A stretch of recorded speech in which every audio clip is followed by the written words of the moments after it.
All right, everyone, welcome. We're ready to go. We're live streaming today, so welcome. It's good to see some faces, some new faces. We having some of our guests sit at the table across from us there. We'll be presenting later to you, but I guess the first order obviously is call the meeting to order, which we are. So I want to look at adopting the agenda. Can I have a motion on that, please?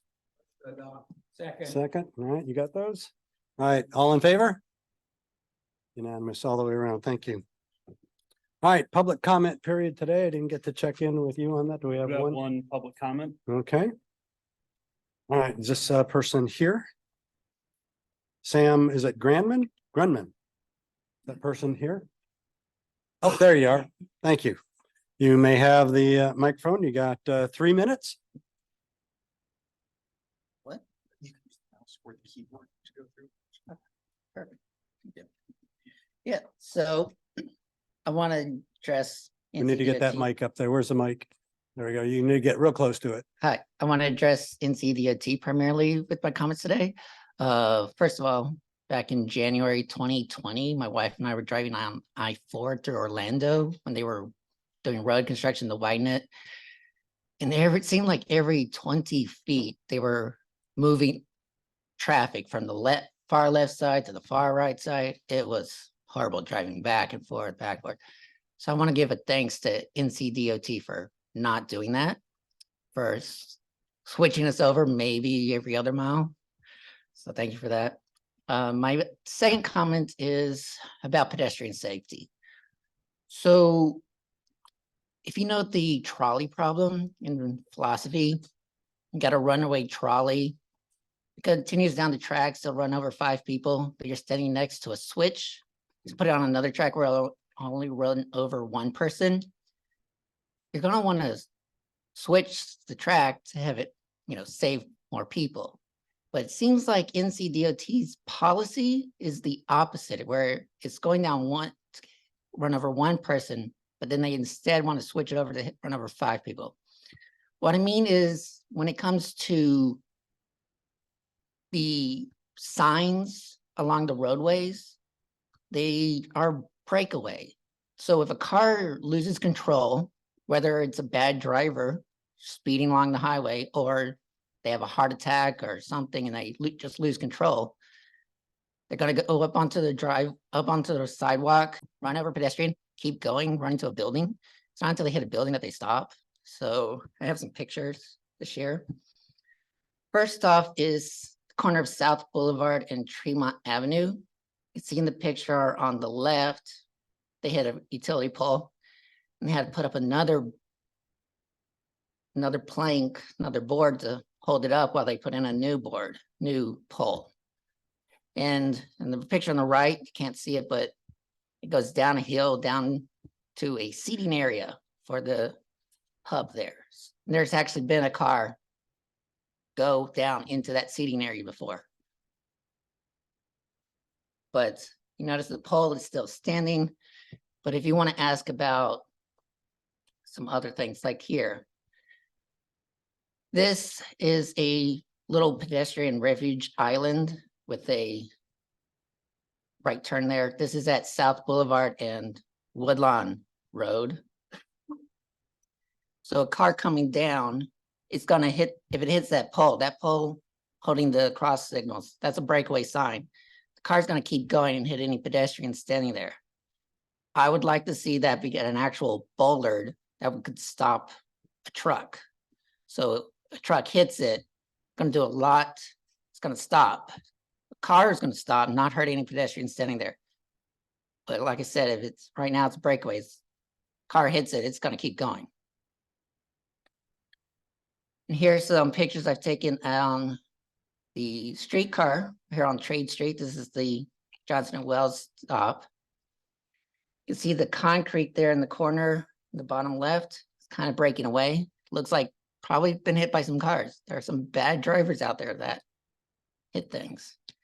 And the breakaway railing there on the right, in the right picture, it's already bent. I think it's been hit before. There was an incident last year where the streetcar stop at Gateway Station got hit by a car. Middle of the night, probably speeding. hit the pedestrian, hit the railing, kept going, knocked out the benches too, and the shelter.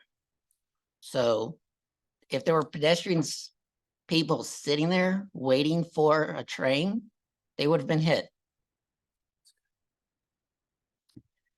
The picture on the left is South Tryon Street at West Kingston, South Tryon Street at West Kingston Avenue. A car hit that crosswalk signal. And now it's just sitting there blocking the sidewalk. The picture on the right, that is Tremont Avenue at Camden Road at Tremont Avenue.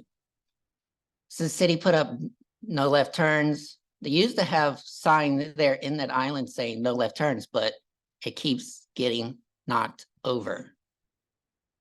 Keeps, and that's an expense to keep replacing it. Or a bollard, just stop the car, hurt the car, make the driver pay, but the sign could still be there. Less expense on us. Next, I have a little GIF I could share.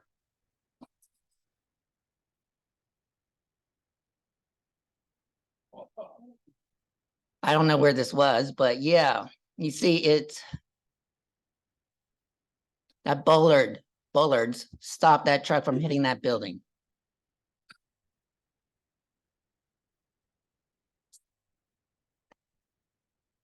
We'll get it from the beginning, maybe.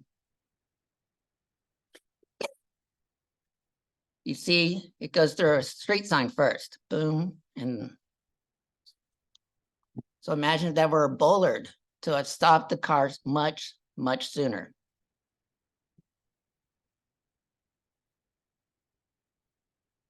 Okay. So that's my comments for you. Thank All right, you. we appreciate that. No, that's pretty revealing, isn't it? Yes. Very thank much you. so. We'll have all these all over the place and we'll see what happens. Appreciate the comment, Sam. Thank you very much.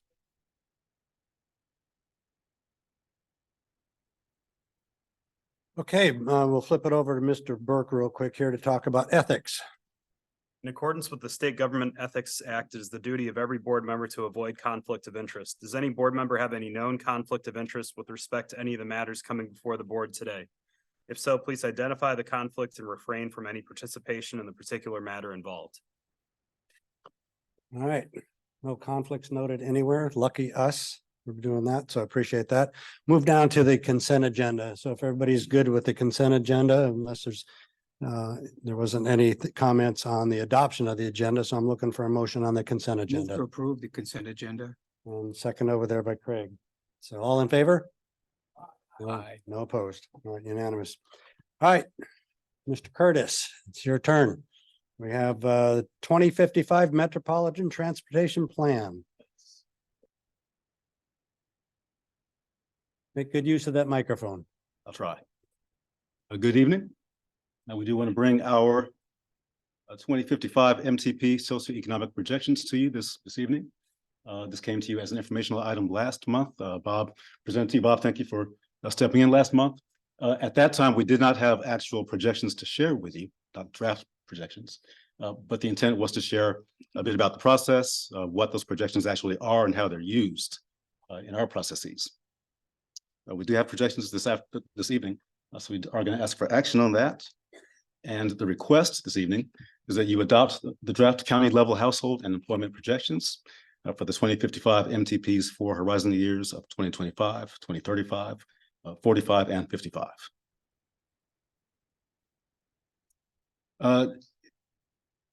This is some of the same information that you've seen before, but it is worth going over again very briefly. These county level projections will not impact funding levels or funding distribution for your projects. They will not affect your local estimates of population or employment, and they will not affect local or county planning efforts. Some quick definitions for you. Household projections are the expected household totals for each county in 25, 35, 45, and 55. Employment projections are very similar. Projections for employment for 25 through 55. These horizon years are 10-year subsets of our MTP's overall 2055 horizon year. The Metrolina Regional Travel Demand Model, or MRM, is the tool we use to predict impacts of growth on transportation systems, our system. And the Metrolina Community Viz Model, MCM, is the GIS-based land use tool that we use to determine location and intensity of growth. Why is this important? This is the first step in the preparation of our 2055 MTP. These projections are direct inputs into the MCM and MRM model processes. This does allow CRTPO and our partners to better predict future travel demand, and I'll talk a bit more about those partners in just a second. The results ideally are improved decision-making and priority setting for all of us. And we do reassess these projections every 4 to 5 years to coincide with the new MTP development. I mentioned partners a second ago. It's important to stress that this work is done in coordination with our Metro regional MPO partners. That includes the Greater Hickory MPO. They've got a little sliver there on the northwest corner of Lake Norman. Gaston Cleveland Lincoln MPO, Cabarrus Rowan MPO, RFAT's the Rock Hill Fort Mill area MPO in South Carolina, and then our Rocky River RPO, which covers Union, Anson, and or the county there to the east. How are these projections developed? We did use a regional economic development consultant. That company's name was Fourth Economy. They lended their expertise to this process. This was led again by our travel demand model staff, who contracted with that consultant. We did also use Bureau of Economic Analysis data, county and local building permits, and certificates of occupancy. Geographically located employment data, of course, census estimates coming out of 2020 here recently. Use local staff research, our own Metro regional travel demand model, and outputs from the North Carolina statewide transportation model. Very briefly, that process, I mentioned these are inputs to the MTP process. These projections or control totals, as we kind of refer to them, are fed into the community viz land use model. Those outputs go into the travel demand model. And that model is used to evaluate our fiscally constrained project list that comes out of our MTP process. And now to the meat. These are our county level projections, our draft projections. We did include these in a memo that this body requested to see coming out of our TCC process last month. So you should have received that in a separate memorandum earlier this month, and you also have those in your agenda this evening.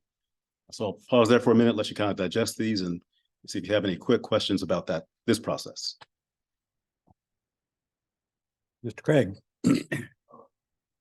Yes. My question is, actually has to do with your very first slide, or perhaps it was the second slide. When you said that you gotta go quite a ways back.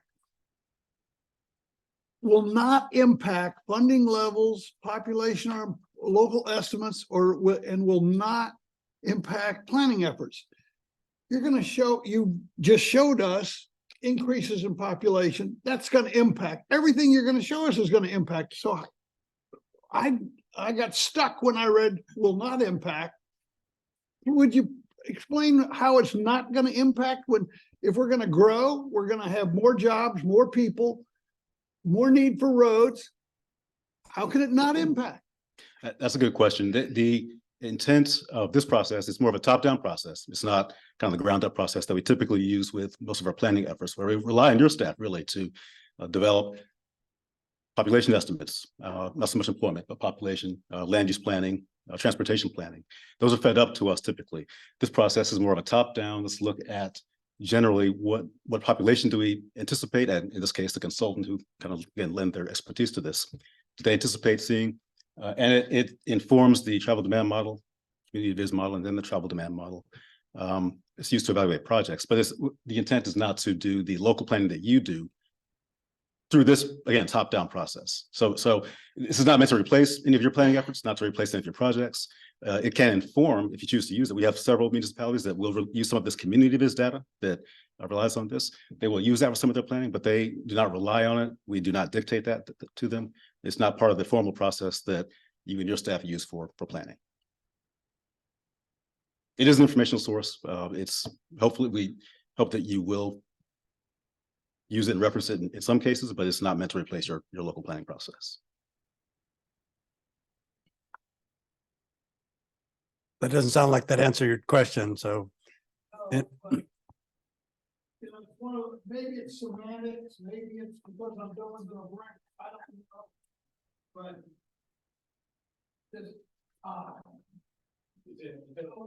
I will demur and move on. I said,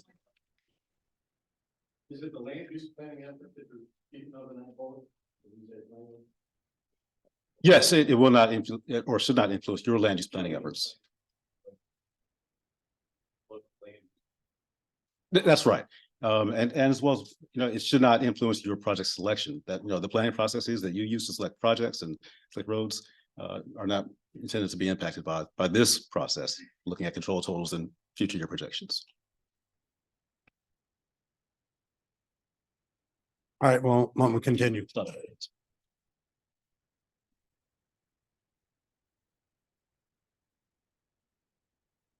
All right. Some key considerations and takeaways.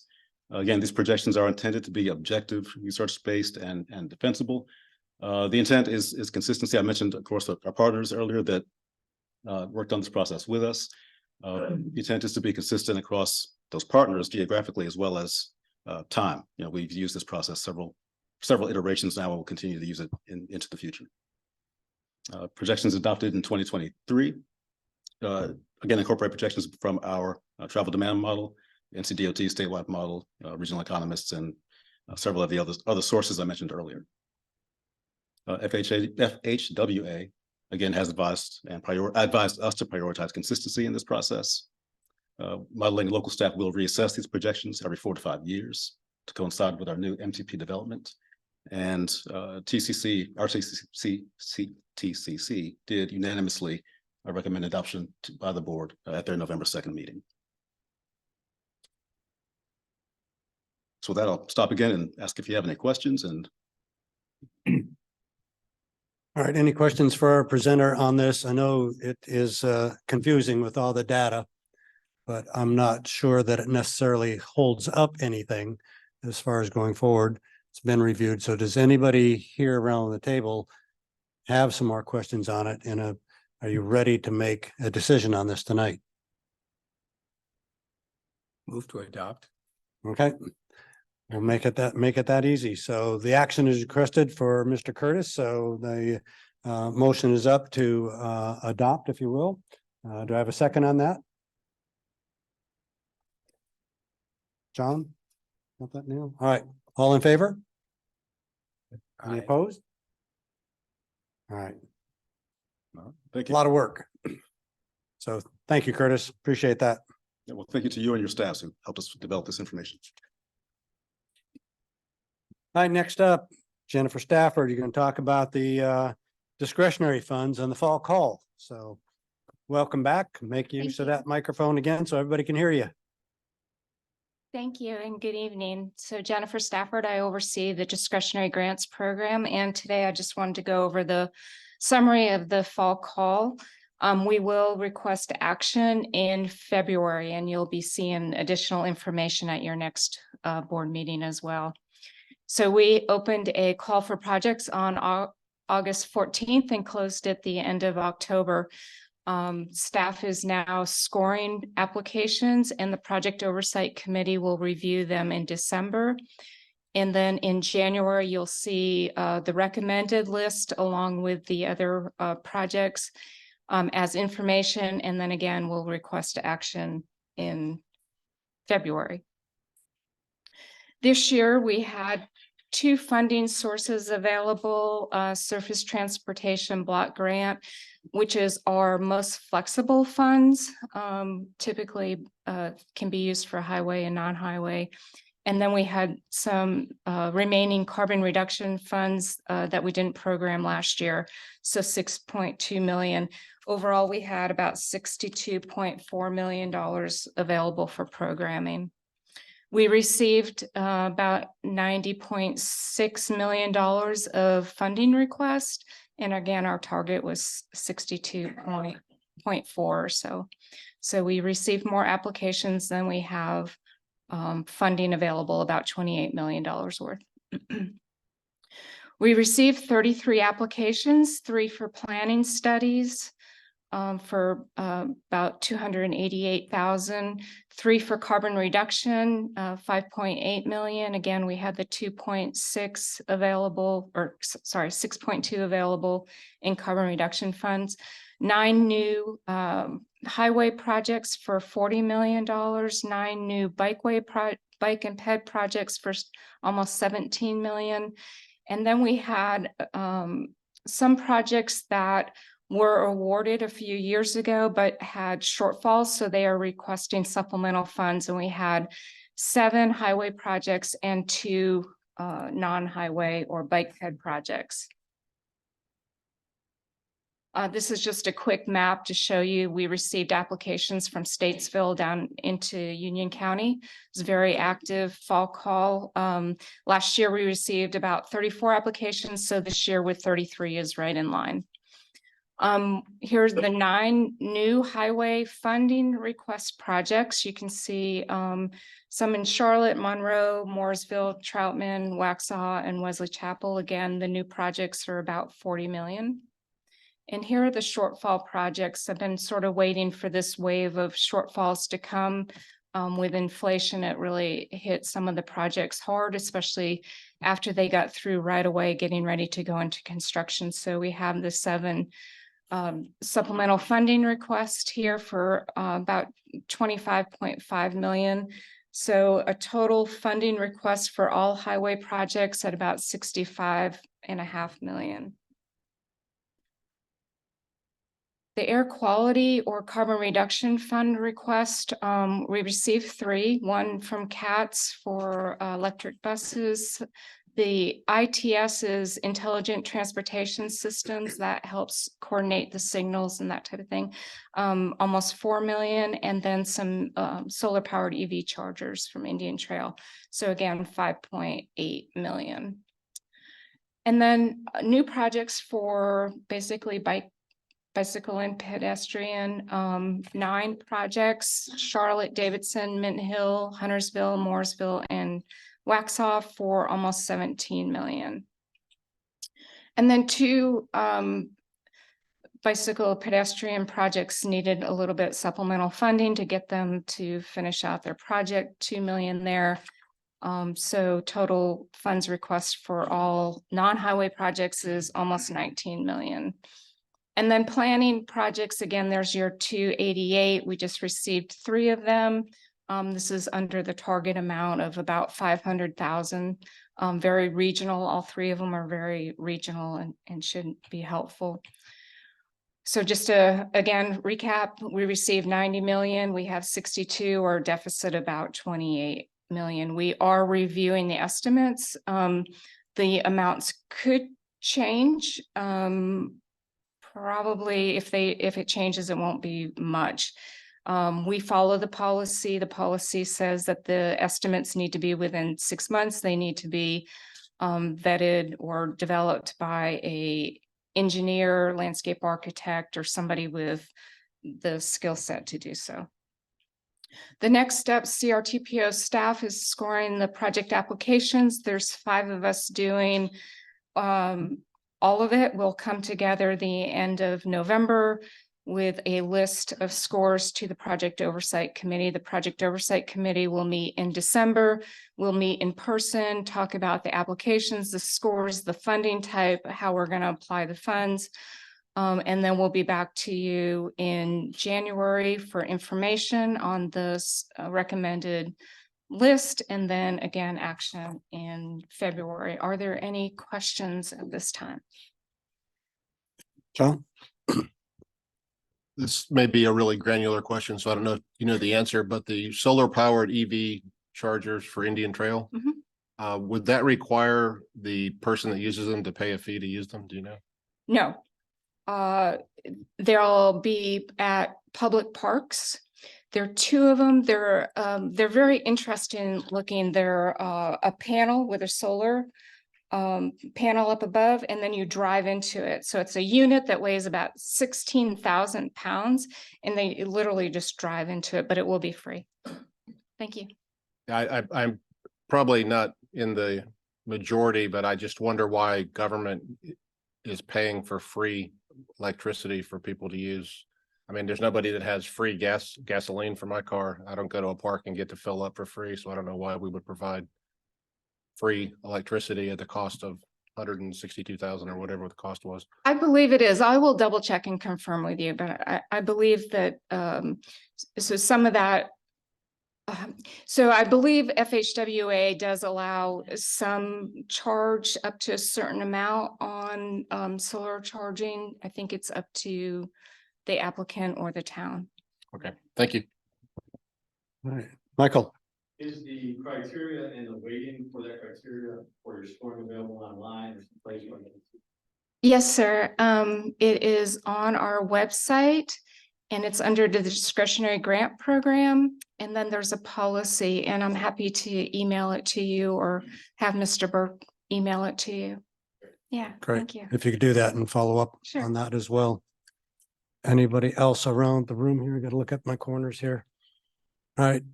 All right. If you could, again, follow up on that, it'd be appreciated to get those guys the information. And this is something that isn't going to be looked at again until February. That's correct. January. January? Yeah. Action for us in February. That's right. Okay. All right, Jennifer, thank you very much. All right, next item, Mr. Cook, you're up. Thank you very much. Good evening, everyone. Wanted to take this opportunity. We do this every year around this time to introduce the Unified Planning Work Program to everyone. We don't talk about this a lot, just a brief time period throughout the year. So we use the last meeting of the year to again introduce the topic to everyone. So what we'll do today is talk about what the Unified Planning Work Program is, talk about funding, different tasks that we anticipate, as well as different initiatives and issues we also anticipate, and then discuss some next steps. So as to what this document is, the Unified Planning Work Program, it's very simply, it's our budget. It's the budget we adopt annually. It identifies all the activities that we anticipate that will be necessary to implement the metropolitan planning process each year. And it documents how all the state and federal money allocated for transportation planning processes, how those funds are going to be used throughout the year as well. And we don't do this alone. We prepared in close cooperation with NCDOT and a host of partners that you see listed there. And some of the more crucial partners are with the Integrated Mobility Division at NCDOT, as well as the Transportation Planning Division. There are 8 categories, what we often call task codes that divide up the UPWP data and planning support. That's the travel demand modeling, a lot of activity, a lot of dollars associated with that. Traffic counts are programmed in that area. The planning process, this is a very broad category, kind of a catch-all kitchen sink category. Our metropolitan transportation plan activities are programmed there, comprehensive transportation plan activities, and there's a host of the range of things that an MPO is involved with are categorized under planning process. Special studies, kind of an area where you put things that may not fit neatly in any other category. So you can see there are strategic plan, efforts associated with implementing Connect Beyond and Beyond 77. There's a category for this, for the Unified Planning Work Program. And then the tip development is in one category.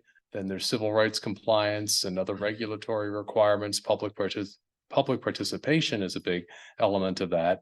And then the statewide and regional planning activity, that's where we coordinate with our neighboring MPOs, where we work at a state and national level with the North Carolina Association of MPOs, as well as the Association of MPOs at a national level. And then the last category there, management, operations, and program support. This is the activity where that any organization has to undertake to keep the lights on, to keep the operation running. So the support for this board, grants management, and just that overall administration that any organization has to undertake. As to funding, there are 3 primary sources. 2 are from the FHWA, Section 104F planning funds, or PL funds as we call them. Also from the FHWA, the STBG-DA that helps support what we do. And then lastly, from the Federal Transit Administration, Section 5303 funds help support transit planning activities for us and for our partners. As to local match, as most of you know, most federal funds require a local match, and these are no different. For the PL and the DA funds, that match is provided by all the member jurisdictions. It is divided on a per capita basis across all the cities and towns in our planning area. Any local planning projects, Jennifer mentioned 3 in her previous presentation. That is usually covered by the project sponsor. And then the section 5303 match is also provided by the user. And that match is a little bit different. It's an 80-10-10 match, 80% federal, 10% local, and then NCDOT picks up the remaining 10%. And then if there are any other funds being used for transportation planning purposes in the region, they also have to be programmed in the document, even if CRTPO itself is not the active participant in that process. So more specifically for funding for next fiscal year, we do have some data, some of it is incomplete at this point, but we do know that I'll direct your attention to the federal column there. We did receive information from NCDOT last week about the PL money. We have a bit less than we had last year, to the tune of $316,000 less. And that's due primarily, I think, to 2 reasons. There is some volatility associated with that funding source. There is a base amount that every MPO gets based upon population, but then there's also a supplement that MPOs get based upon the amount of funds that other MPOs in the state have not used. Those unused dollars go back into a pot and then they're redistributed to the MPOs. So perhaps in previous years, some of the other MPOs in North Carolina did a better job of spending their money. So that's part of the reason for that dollar figure dropping. The other reason is there's another MPO in North Carolina as a result of the 2020 census based in Southern Pines. So that's just yet another organization taking down some of that money. So that's the reason why that number is less than it is for the current fiscal year. The STBGDA money, that is a takedown that we've had in place for, well, quite a few years, just as a takedown in general. But at that 1.1 million, that's maybe about 3 or 4 years going at this stage. And that is flexible. And so if we do find that we might need that $316,000, we can quite possibly take down a little bit more in that DA column, or that DA row there, I should say. To make things whole, if we find that to be necessary as we go through this process. For section 5303, that's in italics because that is last year's number. We've not been given the number for FY25 quite yet, but we do anticipate, based upon feedback from folks at the NCDOT's Integrated Mobility Division, that number will be fairly consistent with the current fiscal year. So that's the funding picture at this point in time. Getting into tasks, if you've been involved with this process for any length of time, you know that most of what we do is cyclical in nature. We have a cycle for the Transportation Improvement Program, which is almost a constant, really. The MTP is developed on a 4-year basis. We have to update that every 4 years based upon federal regulations. So we will be starting on the 2055 MTP next year. The Comprehensive Transportation Plan is an ongoing activity. And then the other items listed there certainly are ongoing as well. The Metrolina regional model is critical to what any MPO works on. In terms of some of the issues and initiatives that have been identified so far, a host of different things. Some of these probably are rather familiar to you. Beyond 77, we've talked about the MTP, our strategic plan, making sure that's still used and employed by us as an organization to guide what we do. We've heard a lot of comments in the past year or so about the need for this organization to get more involved in safety planning. So we're anticipating doing something along those lines. The SEAM project is underway. You may not be familiar with that, but that is being led by Curtis, and that is looking at a Charlotte to Statesville trail. So that just recently got kicked off, and that'll be continuing into next year. And then other activities ongoing as well for us. This work is underway, and at least in its initial stages.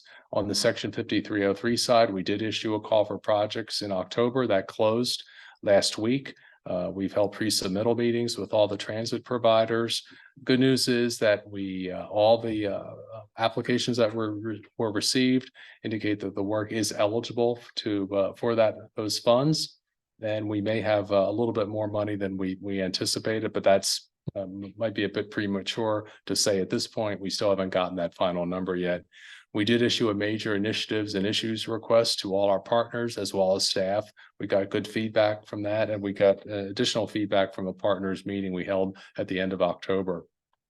So in terms of next steps, what we'll be doing right after Thanksgiving, most likely, and well into December, is we'll start assigning draft funding levels to all those task codes that I mentioned previously. And then in January, we'll come back to the TCC and to this board with a first draft, and then we'll submit a draft at the end of the month to NCDOT. In February, we'll come back with second drafts to TCC and board. And then in March, we'll request adoption from you. And then we'll, of course, submit the approved document to NCDOT, and then it'll go into effect on July 1 of next year. So with that, I'm happy to answer any questions. Any questions from any of the members? All right, looking around. Everybody wants to get to the main event, so. All right, thanks, Bob. I appreciate Thank you that. very much. All right, one of our favorite topics that we've talked about, it kind of generated some time back with the proposal for I-77 South, but it generated a lot of questions on the existing agreement, which is intact and which is something that we've all looked at, and some of us have lived with, some of you have lived with over the past few years. And what we wanted to make sure that we do is we start to, again, develop the relationships. And again, remembering that the relationship is between mobility partners and NCDOT. They've been very, very gracious to be able to step up and cooperate with us and answer some of the questions that we have. As you know, we generated a bunch of questions for them. Some of them, all of them were answered.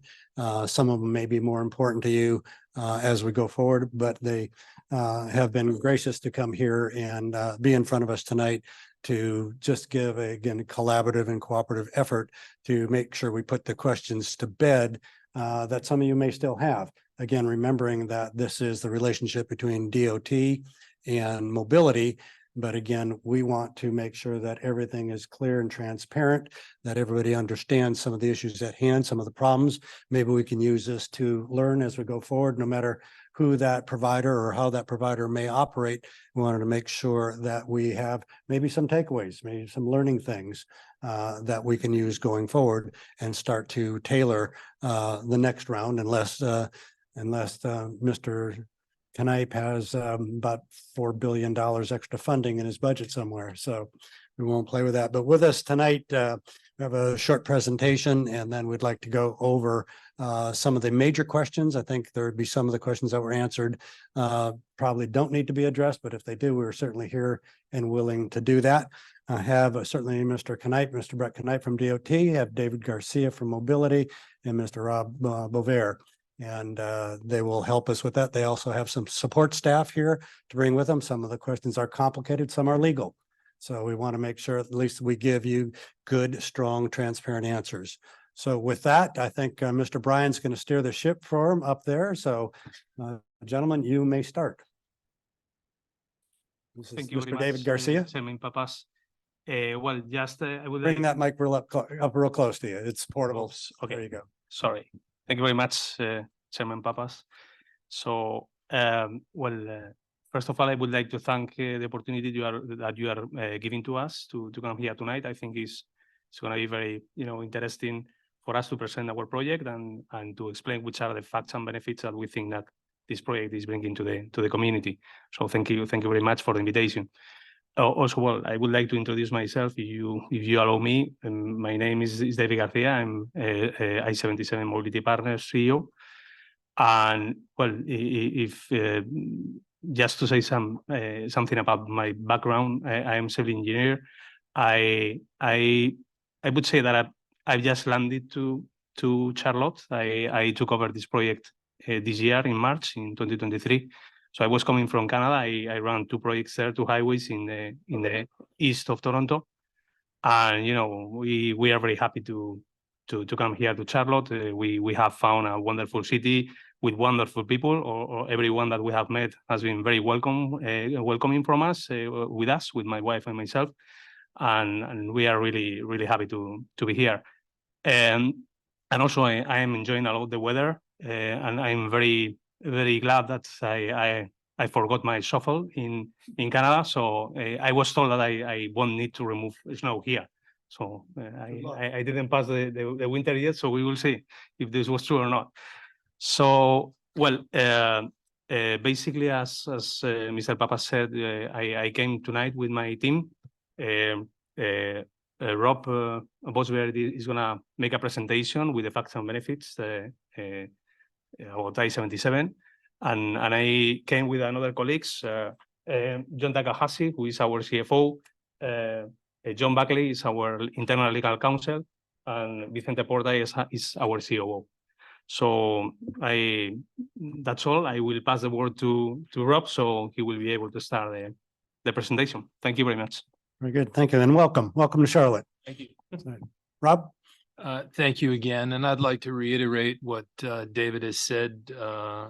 We really appreciate being able to come here and talk about the success and the benefits of I-77 Express, and hopefully we'll be able to clear up some misconceptions about what is a very successful project. So the first thing I'd like to do is just to give you an overview of the vastness of the project. 250 lane miles, 19 toll gantries, 60 cameras, 1.4 million square feet of noise walls, 48 miles of fence, 165,000 linear feet of guardrail, 2 million feet of striping, 420 acres, which we mow continuously, 27,000 delineators. You wouldn't believe how many delineators we replace in a year, 18 bridges. All that and more was created in just 4 years. We opened up fully November 16th, 2019. Tomorrow is our 4-year anniversary. We'll celebrate, I guess, by having a Coca-Cola or something like that.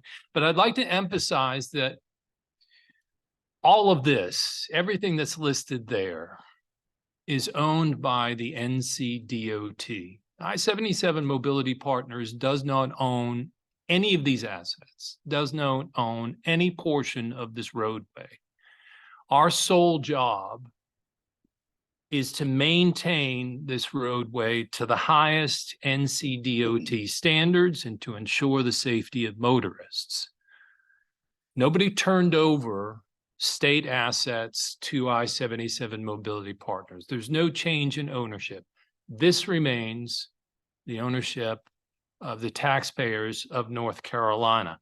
We simply strive to maintain everything to the highest degree, and we think we do it on a daily basis. Our team of local employees does this and does an excellent job. So the good news, the next slide, is that I-77 Express is working. It's doing what it's supposed to do. What is it supposed to do? It's supposed to provide congestion relief for all drivers. And by that, I mean not just those drivers who choose to move into the managed lanes. I mean all drivers on the corridor. Those that also choose to go into the free general purpose lanes. Now, taking a look at these graphs, this data bears this out. If you take a look at the chart on the left, you will see the workday speeds. And the first thing to look at is the dotted red line. That dotted red line is the average workday speed in 2015 prior to the start of construction. There was no element of construction would get in the way prior to the start of construction on I-77. And as you might expect, during the morning and evening rush hours, there was an obvious slowdown in the speeds. You might also expect the light blue line, that's the average speed in 2022 for the managed lane. It's pretty steady throughout the day. What you may not expect is the dark blue line. That dark blue line is the average workday speed in the general purpose lanes. And there you can see a significant improvement in speeds, especially during the peak hours, the 6 a.m. to 8 a.m. morning rush hour, the 4 to 6 p.m. evening rush hour. And that is despite the fact that we've had significantly more traffic along the entire corridor, about 15% more traffic. It's no secret that more people are moving to this area. As more people move to the area, of course, they're driving along the I-77 corridor. It's also borne out by the next slide, which is the travel time index. Travel time index, what is that? Sounds complicated. It's really not. Travel time index, TTI, is an industry standard. It essentially measures how long a trip should take, compares it to how long a trip actually takes. So a perfect TTI, as it's called, a perfect TTI is 1.0. And that means that if you're traveling 60 miles on a corridor that has a 60-mile-per-hour speed limit, then you should be going for 1 hour. That would be a perfect 1.0 TTI. If it takes you 2 hours because of traffic, you're only able to travel at 30 miles per hour, then your TTI is 2. And as you can see there, again, from the red dotted line, the TTI for 2015, prior to the start of construction, was well above 2 during the peak periods. So that meant as you're going to work, as you're coming home, probably more eager to get home, it was taking you twice as long as it should have, going from Charlotte to Mooresville in between. The light blue line is what we would all expect. That's travel in the managed lanes, maintaining a perfect 1.0. Again, what you may not expect is the dark blue line. The dark blue line is close to 1.0. The high is about 1.15. We are seeing increased throughput. We are seeing increased reliability in the general purpose lanes. Again, the lanes are doing what they're supposed to do. And when you think about it, it makes sense. As more vehicles move into, they make that choice to move into the managed lanes, it frees up space in the general purpose lanes. And more vehicles are indeed moving into the managed lanes. So since inception, since the start of I-77 Express in November of 2019, we've seen 3 million distinct vehicles using the lanes. Right now, we're averaging about 300,000 distinct vehicles each month in the managed lanes. Now, there are a number of reasons. Increased reliability, increased speeds, whatnot, but also affordability. The average monthly bill for our customers is $19. Compare that to what you spend $19 on. That's essentially my Netflix bill for the month. 75% of our customers are paying in the range of 20%. Only 15% of our customers are paying over $30. The average managed lane customer is taking 3 trips a month, and the average length of the trip is 9 miles. Drivers are using the lanes. This is what we're seeing. This is what we've seen over the past 4 years, and most especially since traffic has finally picked up from the pandemic.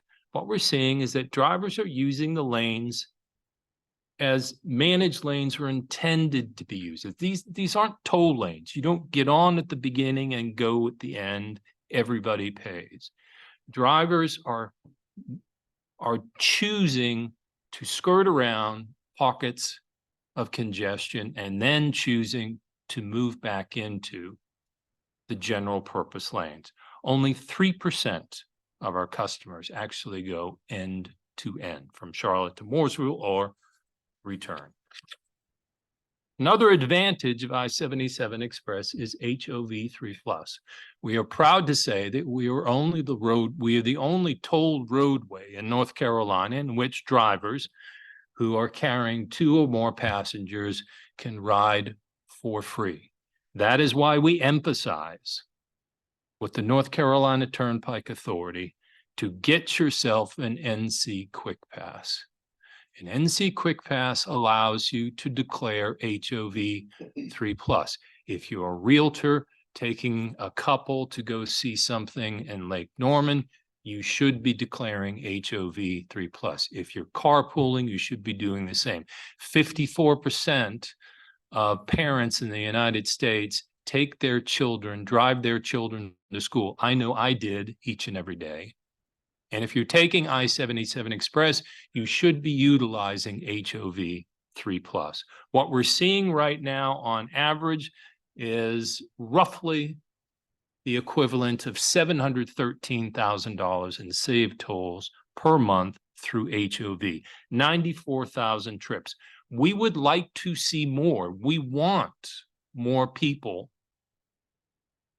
to obtain an NC Quick Pass. In fact, today I just okayed new advertising geared solely toward that. Why? Because it's good for the economy, it's good for the environment. What's also good for the environment is more people taking CATS buses. CATS buses, Charlotte area transit buses, can always ride for free in the lanes. As of September 2023, CATS buses have taken 32,353 trips on the managed lanes. That's greater than the total of all of last year. We would like to see those CATS buses filled up. Once again, it's better for the economy, it's better for the environment. Motorcycles can also go for free. Emergency responders, again, always for free. It doesn't matter the situation. It doesn't have to be an emergency. Emergency responder vehicles always going for free. Speaking of free, 24-hour roadside assistance is provided by just an incredible cadre of individuals that we have there. Our safety service patrol, these brave men and women going out onto the highway. We all know how dangerous it is to work on the highway, but they are going out there 24/7 and they are providing relief to drivers in the general purpose lanes and in the managed lanes. If you need a gallon of gas, if you need your tire changed, if you need a jump start, whatever it might be, they're coming out, the gas is free, they're changing your tire, they're helping you for free. And they're doing it in an astoundingly quick period of time, 9.7 minutes. And I think, looking back here at our COO, I think the rate is actually falling. So anyone who's called AAA for a tow, and you've waited an hour, 2 hours, and you've made multiple phone calls, 9.7 minutes is a gift. And that's what we're doing. Something else that we're very proud of. This is new. We haven't talked about this in the future, in the public just yet. The I-77 Express Tolling Equity Program. So we partnered with Mecklenburg County. Stick with this one here. We partnered with Mecklenburg County. And we approached them about this idea of taking FNS recipients, food and nutrition supplement, essentially food stamp recipients in Mecklenburg County, and offering them 5 free trips per calendar month on the express lanes to help them get to medical appointments, to help them find better employment, to help them find employment. We sent out invitations to 54,000 families. This is a pilot program that began in April. It'll run for 12 months. We've had a pretty good response so far. Haven't talked about it because we're still, quite honestly, working out the kinks here, but it's working. And I would like to point out that we are paying every single dime. The county is not paying anything on this. We are even reimbursing the county for any labor that they spend verifying the data that we send them. We're proud of this because, next slide, please. This fits into our culture of service. we have tried from the very beginning, and I can't take full credit for this. I've been in this role for a year and a half, 2 years. I'm filling some big shoes. Jean Lear, she set the bar very high here. She went out, took a look around the community, the I-77 corridor community. And especially during COVID-19, she looked at the needs of that community. She assessed what was needed, and she tried her best to fulfill it. I am trying my best to live up to what she started, and I think we're succeeding. And I can say proudly that we just recently reached a milestone. We did that just this month. In fact, if you take a look at the far right corner, Applause for a Cause, that's something I started. It's essentially a concert helping nonprofits. We passed the $500,000 mark of actual cash giveaway to local nonprofits along the corridor. Gave $10,000 to Ada Jenkins. We gave $12,000 to Angels and Sparrows, Huntersville and Davidson, $15,000 to Feed NC in Mooresville, $15,000 to Time Out Youth. Those beautiful young ladies there on the left-hand corner, Dottie Rose Foundation, $25,000 to that organization. They work with Title I, fifth graders in Title I schools, interesting them in STEM education to create the next generation of doctors, lawyers, scientists, and we're so proud to have partnered with them and to donate that $25,000. You probably recognize City Council member Malcolm Graham there. We're a proud sponsor of the foundation that he set up for his sister who was slain during the Charleston church shootings, Cynthia Graham Hurd. She was a librarian. His organization is devoted to literacy. It's excellent. I'd really like you to pay close attention to the middle photo, the firefighters there. So this is something that we just decided to start. We wanted to take all of the first responders along the corridor and ask them, what happens if some calamitous event occurs? How do we respond to that? Who takes charge? How do we make sure the people who are injured get the help that they need? And how do we clear the highway as quickly as possible? So we took the school bus, tipped it on its side. Some of our employees went out, spread ketchup on themselves. They acted as victims. We got Med Center Air from Navant Health involved in this. And it bore fruit. And then this year we took a tanker truck and flipped that on top of a vehicle. We had a dummy inside, had to use the jaws of life. And we spread some fake chemicals on the ground. And again, all for what I said earlier, to ensure the safety of the general public. We are devoted to making sure that we are creating the most advanced, the safest corridor. I realize this is hubris saying this, but creating the safest corridor in North Carolina. The comprehensive agreement that we have with the NCDOT does not require us to put in cameras that use artificial intelligence to spot danger quicker. It doesn't require us to hold these exercises. It doesn't require us to go to a neighborhood in LaSalle Street when they approach us and say, we don't like the landscaping, we want something prettier. And to say, all right, we'll devote hundreds of man hours and $50,000 to that. We're doing this because we want to promote the culture of service. We want to be good corporate citizens. And I think we're achieving that. The wonderful men and women that we work with, these men and women live, work, many of them are born in this area. And they want to improve the lives of their neighbors. This last slide I put forward here, it's incomplete. The dates are gone. Here they come, slowly but surely.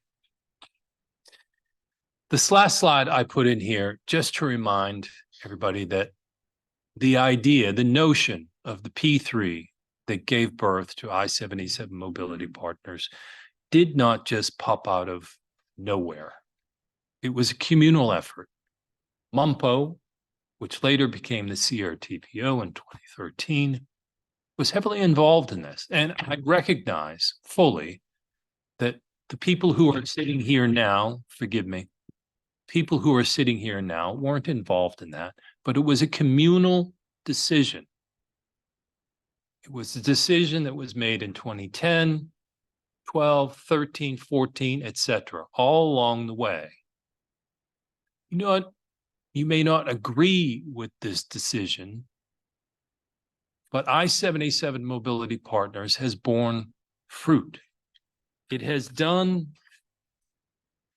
as I said earlier, what it's supposed to do.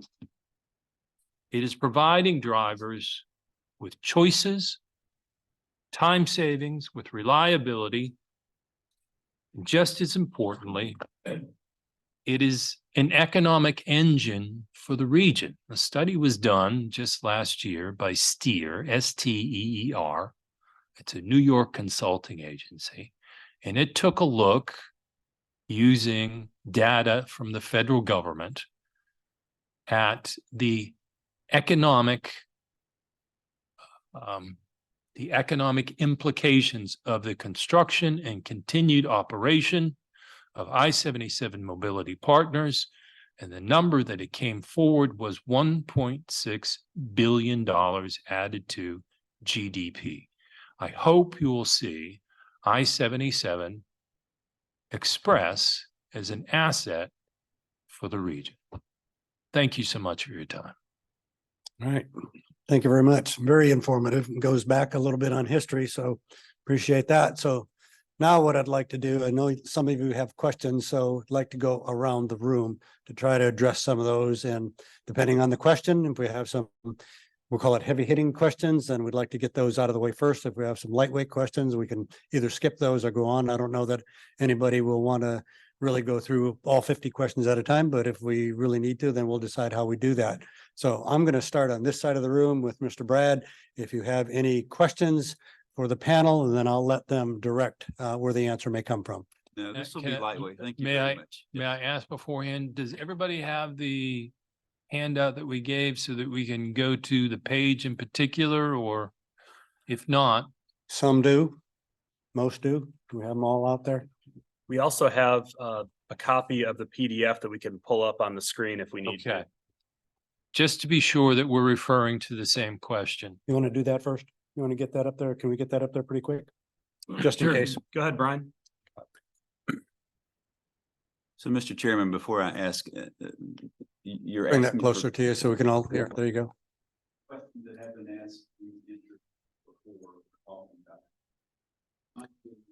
That's correct. Right. That's fine. Jamie, question from you. Thank you, Mr. Chairman.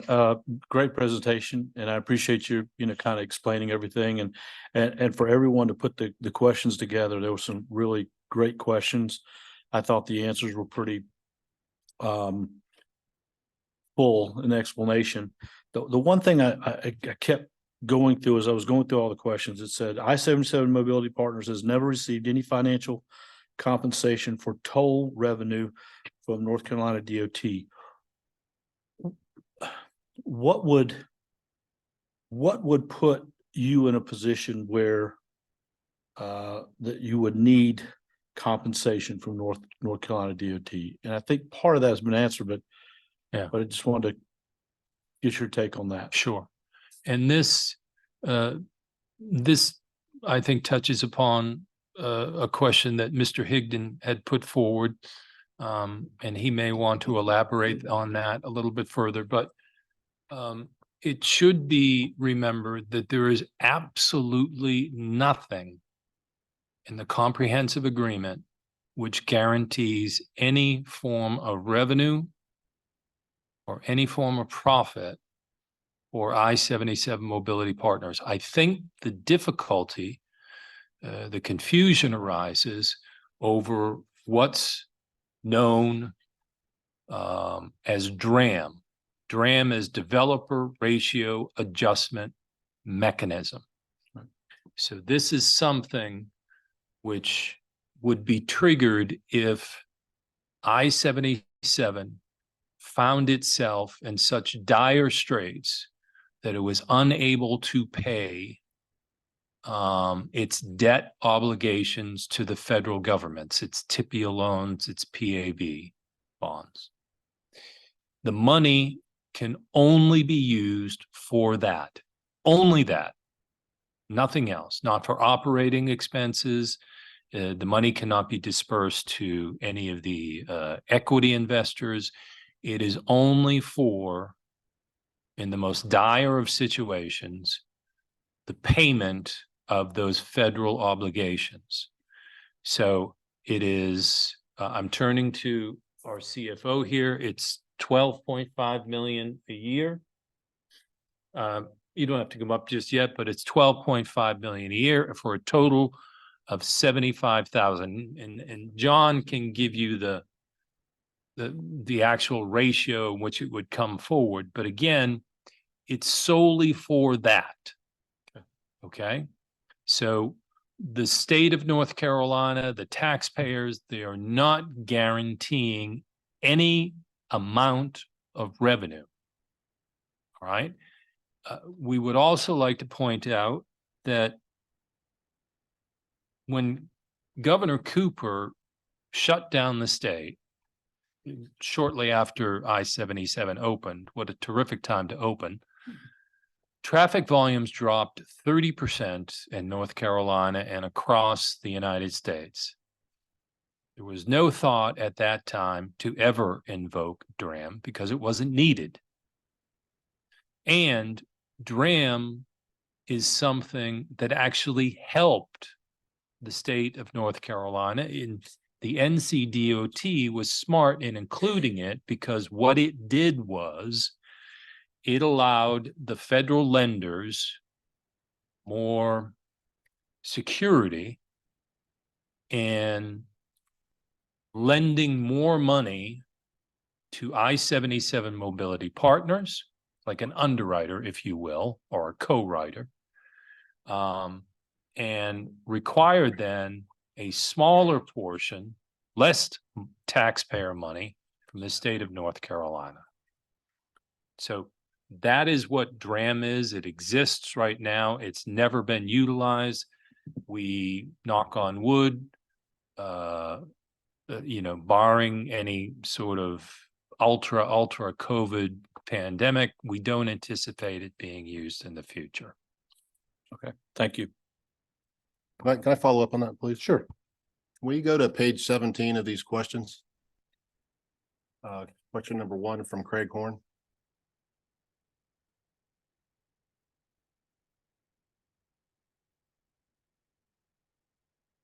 Question number 1 says, what has happened when tolls collected do not meet the threshold within the contract, thereby releasing funds from the state reserves? The answer was, while I-77 Mobility Partners did not meet their revenue forecast during the first 3 years of the express lanes operations, the level did not go below a threshold that would trigger releasing funds from the state reserve. Who answered that question? Was that The NCDOT. And again, that was referring to DRAM. So if you want a better explanation of DRAM, would you like that? Sure. Okay, then I'll bring up John Takahashi.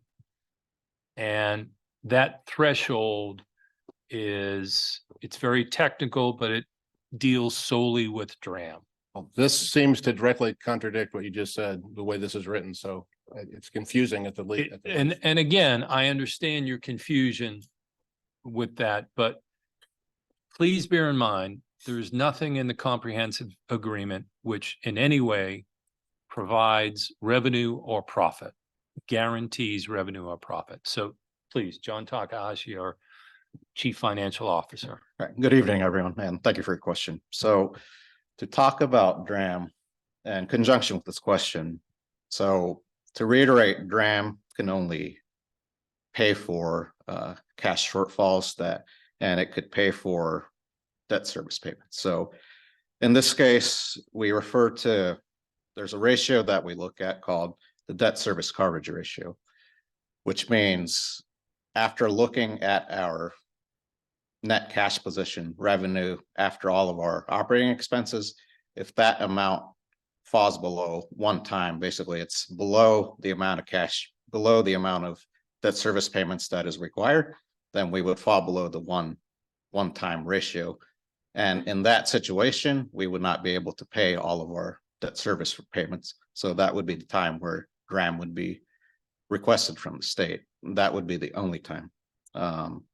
As Rob was saying, DRAM, there's a $12 million cap on an annual basis. And in the aggregate, we can only draw $75 million. So that is the absolute cap for the DRAM.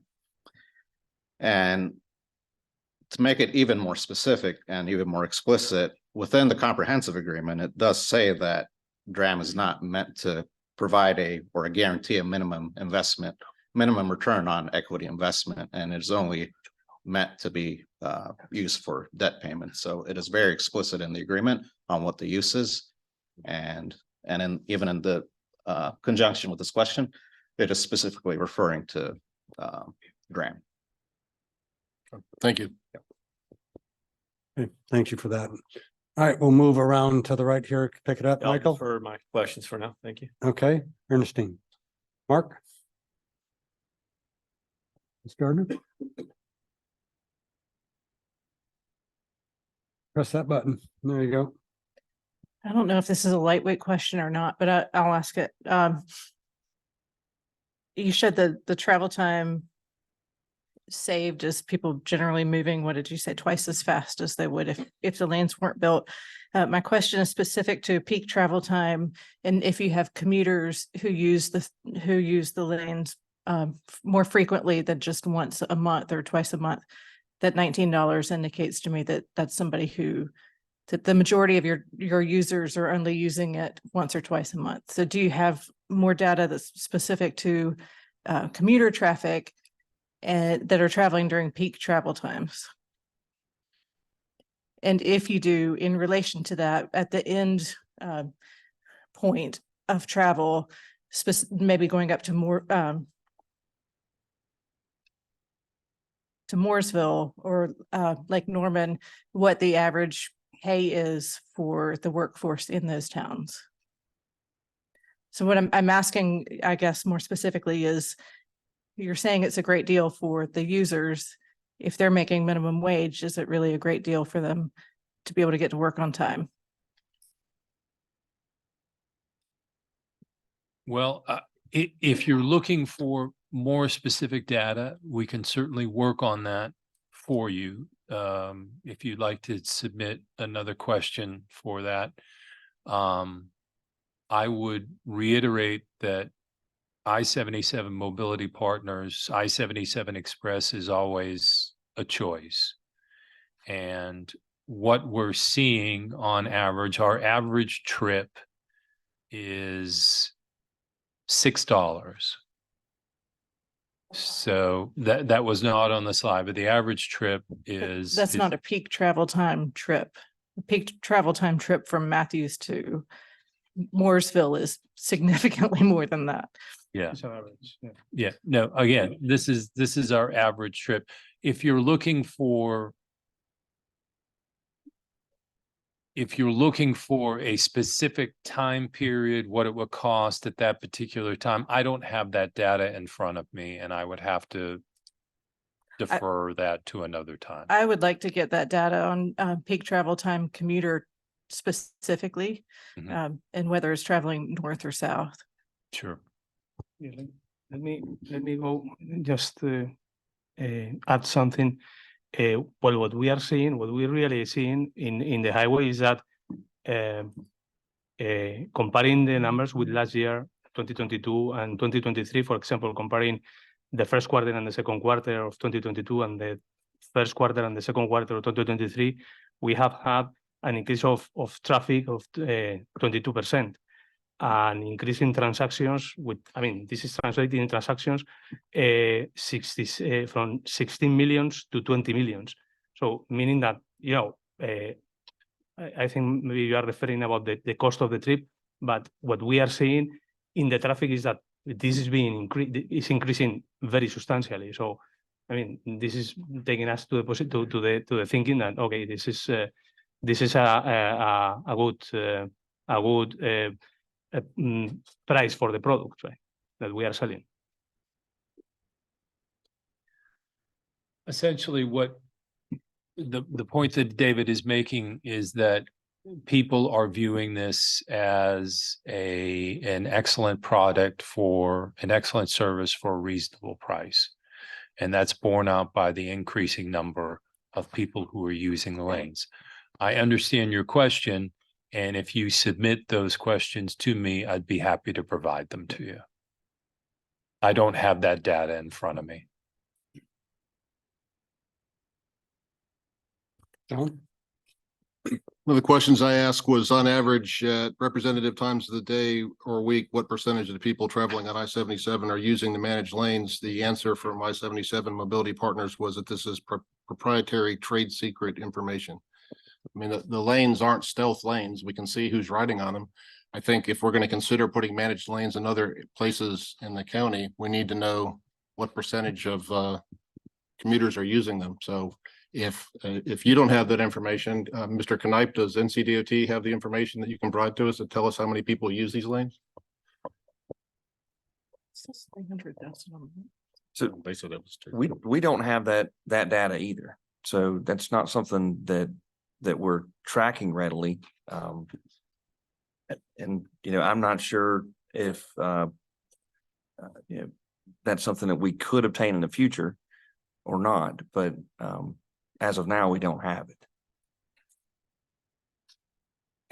So this, Mr. Higdon, this is what we consider to be a trade secret. This is something that we believe vendors and competitors could use to their advantage and our disadvantage.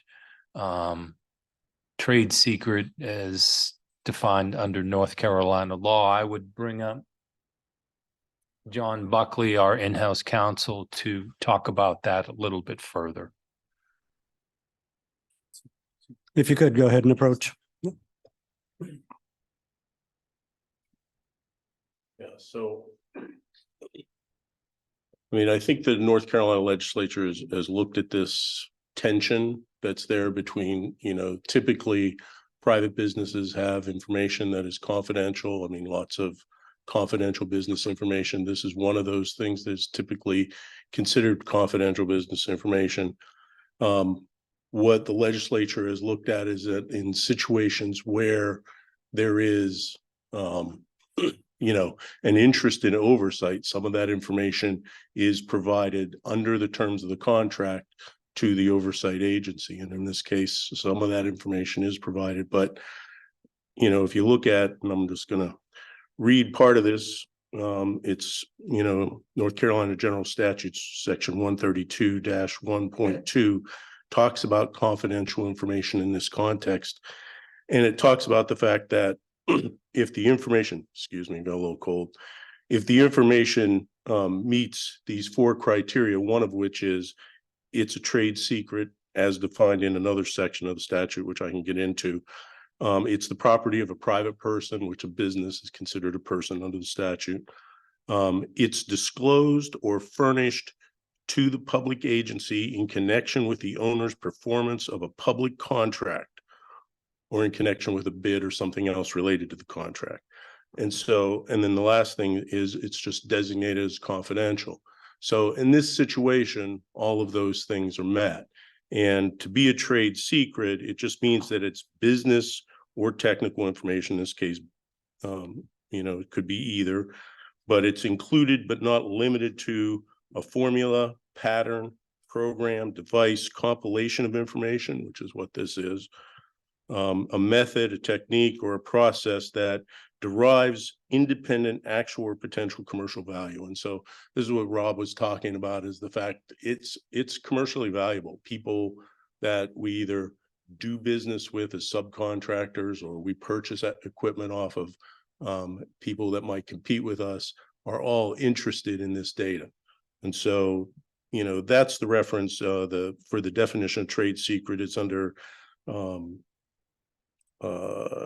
section 66-152(3).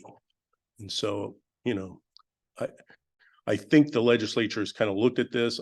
I think there's a tension there. I understand the tension, but I think they've balanced it out, and they've, you know, determined that, you know, to the extent that we provide the information to NCDOT, NCDOT has the oversight authority on it. And if we were to disclose it further, you know, one of the things under Part B of the trade secret is that we have to make what it says is subject of efforts that are reasonable under the circumstances to maintain secrecy. And so that means, you know, if we were to publicly disclose it, then it's no longer trade secret, and then anybody could get a hold of it. And so that's why this legislature passed this statute. That really stretches the boundaries of that. I think you don't think your competitors could easily go count how many cars go down a road? I mean, I'm an engineer in my day job. I'm familiar with what trade secrets and patents and things like that are, but how many people use a road? That I can't see how that could possibly be a trade secret. I disagree with your analysis, but that seems kind of ridiculous to me. Okay. Any other questions? All right, we'll go around this way. Mr. Ed. Thank you. Dram again. So my understanding is that the state had set aside, budgeted a certain amount of money for this project of state funding. And that when the amount that was needed came up to be less, it was decided to use the unused portion for credit enhancement of the federal debt. Is that a fair description?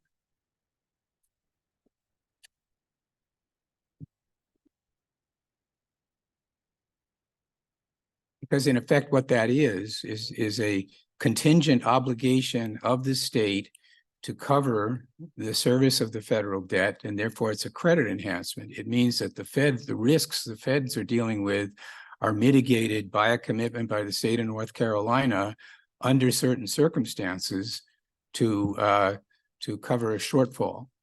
And so that's what I, as a banker, would call credit enhancement. Is that the wrong understanding? It is considered a credit enhancement, yes. Right. So just again, for clarity, what that means is simply that the feds were more willing to lend or did on favorable terms because they had the benefit of the state using some of its capacity for funding in this project on a contingent basis with this arrangement. So I just look at that through the banker lens, and that was my understanding of how that worked. There's a lot of discussion around the pricing. And this, again, I understand is a trade secret or an IP type of situation. But just in terms of what the contract says, the only requirement that the contract has in it is that you charge enough for the use of those managed lanes to ensure that traffic can move at 45 miles an hour. Is that right?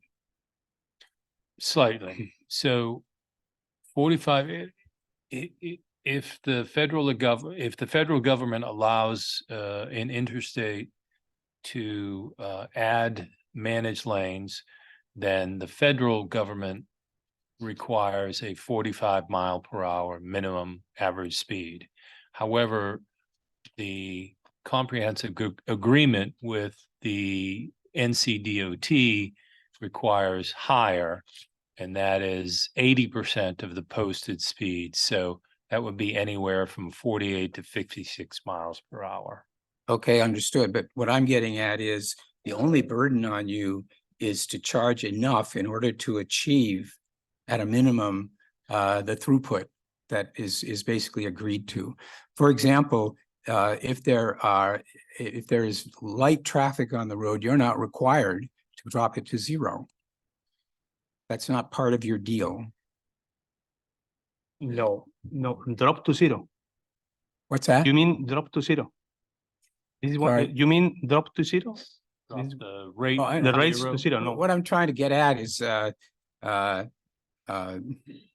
you do your pricing in a certain way, and when you do, you have to comply with your contract with NCDOT. So what I'm trying to do is just clarify that contract says some things and it doesn't say other things, Yeah. right? So what I'm saying is that in essence, you are required to charge enough to restrict the traffic in the managed lanes in such a way that the desired speeds are achieved, right? Correct. And it doesn't otherwise prescribe the method that you can use for your pricing. Yeah. That's the deal. Yeah. Okay. So I just want to bring that out because based on the way that deal was negotiated, NCDOT has responsibility as the contract partner for oversight here, but all NCDOT has to do is ensure that its requirements as to the tolls are being met, and therefore that the traffic is moving at least those speeds based on the amount that you're charging. My other question to you was, it'd be interesting, I think, for us to know, when you went through this entire process, unexpected things happen, right? And presumably did happen. So what can you tell us about your journey and what you learned? I mean, you came into it having done transactions in other places. Were there sort of special circumstances that you discovered as you implemented this contract and your entire journey, the history, that would be interesting for us to know about? Things that you hadn't seen before, peculiar to North Carolina, things that we might want to be thinking about as we look ahead. Well, I don't know how.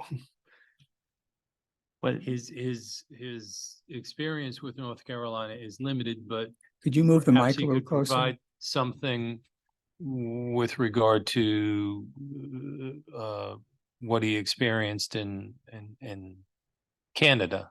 And also he Yeah, served in Yeah, but Spain. it's not compatible, right? Because we don't have managed lanes there. So we don't have managed lanes there. So it's completely compatible, completely different scenario.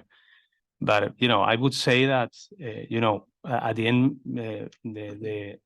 these lanes are, the name of these lanes are managed lanes, right? So they are designed to manage the traffic. So basically this pattern that we are seeing here of people jumping in and people jumping out of the managed lanes is how normally these managed lanes work everywhere, right? People not doing long distances as they do in toll highways, because in a toll highway you have to do just obviously the complete length. You don't have a free highway beside you. So in this kind of projects as managed lanes, they jump in and jump out. And I think this is the pattern that we are checking in all the managed lanes. But in terms of our negotiation, I mean, we're obviously looking ahead, right? And understood, you guys are not involved in but just if you had any advice for us in terms of things that came up or, that might be helpful, that's all. It's not a trick question. Sure. Okay. Good. I guess that's it. All right. Thank you. We'll move over our top. And I will add to that we will certainly go around and query all of our executives and see if we can come forward with any recommendations or whatnot to provide to you after this. Appreciate that. Thank you. Sure, of course. Mr. Travis. Thank you, Mr. Chairman. David and Rob, thank you both for being here. Congratulations on 4 years. It's a monumental effort that has gone into it. And I do want to prove you wrong, Rob. I was sitting here back in 2010 on MUMPA. Okay. So you have one person in the room. And at that time, what I want to talk to you about is the methodology of tolling. So it's building a little bit on what Mr. Driggs was talking about. But at the time, we thought it was going to be something that would actually encourage people to get into the managed lanes. And so that it would be driven more by marketplace and type of use that was going on at that particular time of day.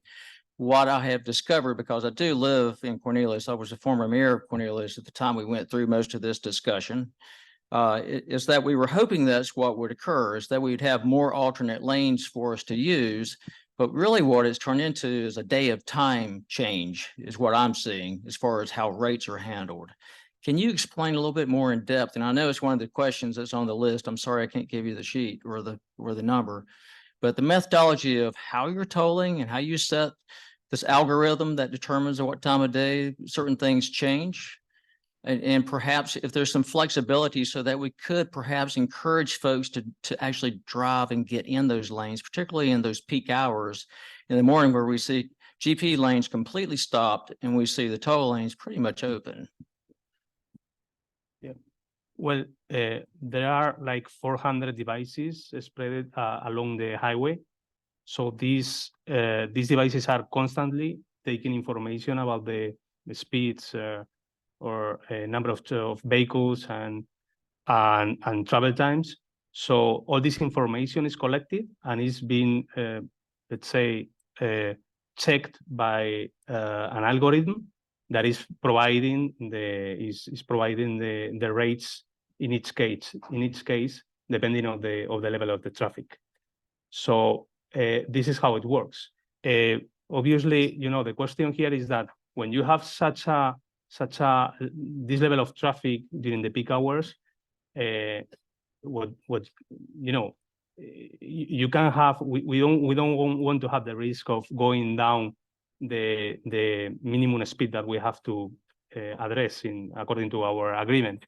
So everything that can happen beside the even in GB lines. For example, police stopped in the shoulder in GB lanes. That this creates some kind of distortion that immediately affect to the speed even in many lanes, and this can drop very quick, especially in peak hours, right? So basically, this is how it's working. I don't know if I make me clear. Sorry. Yeah, well, I've actually heard your answers before at the Turnpike Authority. I just want to encourage you to perhaps go back and look at that policy, because there are times, particularly in peak hours, where I see very minimal use, where you could certainly give some relief to the congestion in the general purpose lanes. So as I've asked before, I prefer that you to go back and actually review that. And as Mr. Driggs was asking about a minimum amount that you can charge, are there maximum amounts that you can charge as well? Isn't that a policy that's being approved at the state level as to how much you actually can charge for rates? Well, basically, what we are trying to do here is to provide a good price for, I mean, a reasonable price for a product that for a good service, right? So I mean, we have these obligations to keep this minimum speed in the highway. So this is basically what is running the prices. We need to. I mean, the only tool that we have in the agreement, in order to be sure that we are in compliance with the minimum speed that we have to comply with, is the price. Right. I appreciate the reliability. Yeah. Thank you. And I will, if David doesn't mind, I will add to that. There is no maximum, but that's because of the length of the contract. We don't know what will happen 5 years, 10 years, 20 years down the road. Could there be hyperinflation? Who knows what can happen? But the goal that we have today is to deliver an excellent product at a reasonable price. That will be our goal tomorrow. That'll be our goal 10 years down the road. That'll be the goal 20 years down the road. Now, I'm sure that automatically raises up the specter. Oh my God, well, they could charge $100 or $150 or something along those lines. Well, in point of fact, every private business could charge whatever they want for a product. You could walk into Starbucks and they could charge $100 for a cup of coffee, or you could charge, Kroger's could charge $50 for a 6-pack of Coca-Cola, but nobody would buy it. We are always weighing what we believe to be a reasonable price for an excellent product. As my father used to say, nothing's worth nothing unless someone is willing to pay for it. If the prices are too high, then we're not going to get an increase in business. And I think that what we're seeing right now is being proved out, that people believe the prices are reasonable. And that is why we are seeing an increase in monthly customers coming forward. We are constantly asking ourselves, is this a reasonable price? And are there other tools that we could utilize? Are there potential discounts or things along those lines that we've talked about all that, and they may indeed be part of our strategic plan for the future. We've had these discussions because we recognize that we want more people to utilize the lanes, and we want more people to believe them to be reasonable. And these are things that we are having constant discussions, I should say, about, and further decisions will be coming down the road. Thank you, Rob. I think we share that same objective. Yeah. Thank you. Thank you, Mr. Chair. Good. Thank you. I'd like to begin by acknowledging and thanking our chair, who went to a lot of effort to shepherd this process through. I don't think this has been done before. And I know it was because of his leadership that we were able to actually get a 30-page document with the answers. So I'm sincerely grateful to you. You know, preliminarily, I'd like to say that when you talk, sir, about supply and demand and the marketplace and capitalism generally, the comments that you were just making about you want to induce people to purchase a product, you know, I do want to remind all of us that roads are public infrastructure. And so, you know, I hope that that administration that negotiated this contract, and if we ever enter into another similar contract, that we're all mindful that we're not looking to exactly what the market will bear, but you know, what we deserve to achieve for our residents as a fundamental piece of infrastructure without which people can't function. And, you know, regarding the increase of ridership, I don't know that we have the data to know that the increase in ridership is across the board equal. It may be people who can afford it, and working families who cannot are just left behind without access to jobs and homes and upward economic mobility. So, you know, I like using the toll roads. It's certainly very efficient, but I don't think that's the end of the analysis when we evaluate it holistically. So I hope you bear that in mind as we go forward. Regarding page 5, the reduced fee, number 12, it says that you have sent invitations to 54,000 households for 5 free trips. And I did reach out to the Department of Social Services in Mecklenburg County, trying to find out where we are in the process, but I haven't gotten that answer. So can you tell me? Sure, absolutely. As I said, we sent out applications to 54,000 households, and that started on on August 1st.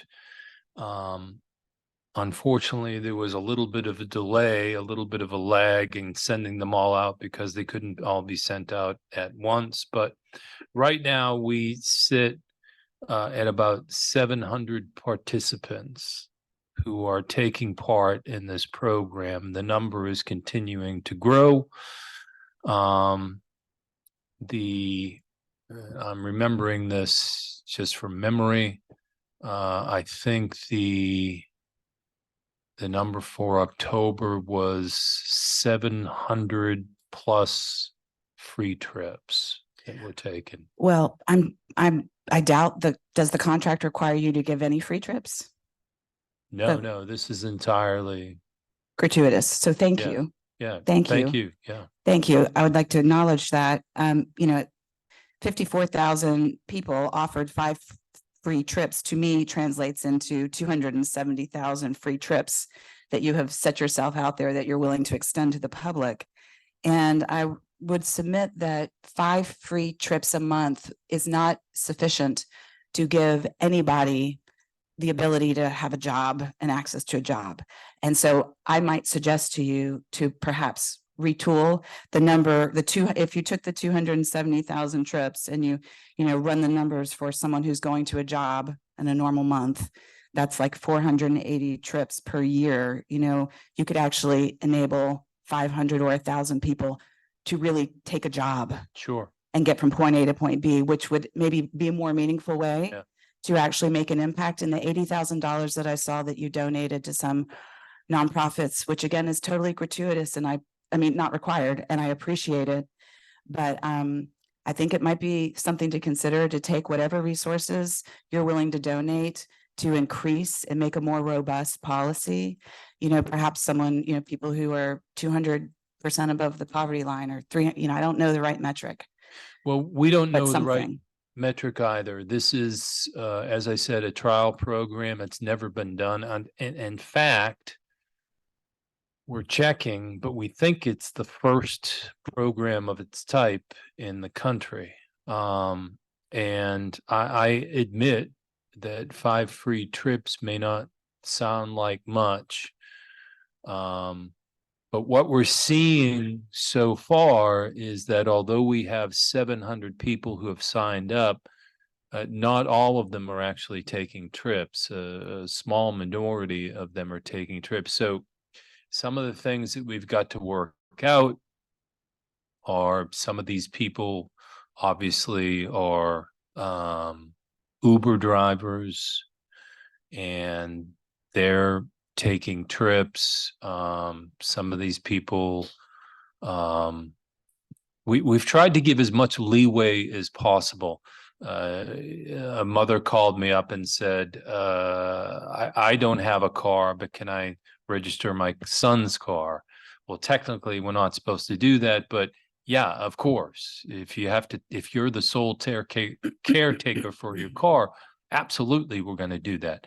But at the end of the 12 months, and before I continue, I need to say that Mecklenburg County personnel have been absolutely dreamlike to work with. I mean, just, they bent over backwards. They've loved this. So they really appreciate us doing this. And I can absolutely see us continue this and expanding on it. What we really need now is data from the people who are utilizing this. Is it useful? How is it useful? How could it be more useful? And we're just in the process of gathering that. And then we'll have some further conversations with the Department of Social Services. It's a terrific program. Mecklenburg County DSS seems to love it, and we hope to continue with it. We hope to expand it. And in fact, we have been in conversations with Sintra, and Sintra likes it so much that they may incorporate it in their other concessions. So I think we've started something good. That's very encouraging. You know, another thing I might suggest you consider is reaching out to Charlotte Works or some of our workforce development providers, because they're going to be in contact with people who are, you know, having barriers to jobs, such as transportation. That could be a more advantageous way to go. Regarding your giving, allowing HOV3 presently, so that's allowed in the toll road, but HOV2 is not, correct? Yeah. So, well, first of all, are you advertising HOV3 so that the public knows? Absolutely. In fact, I just signed an $80,000 contract today to get some billboards up. In fact, if anybody here goes to Trader Joe's, starting in November, you're going to see some billboards in that parking lot about HOV3. Yeah, we would absolutely love more people to take advantage of HOV3. Thank you. What is the estimated time of completion for the backup, the construction that we're seeing on I-77 between exit 23 and 30? I'm afraid I'm going to have to turn to Mr. Knight for that. And I cannot quote that. I really wish I could. I can definitely get that information to you. Thank you. That would be fine if you follow up. So has there been, I see that there was some discussion around encouraging greater use of the new capacity by allowing HOV2 for some period of time. Is that moving forward? Where is the discussion on that? Well, so this series of questions that you have come from the Mercator report. And I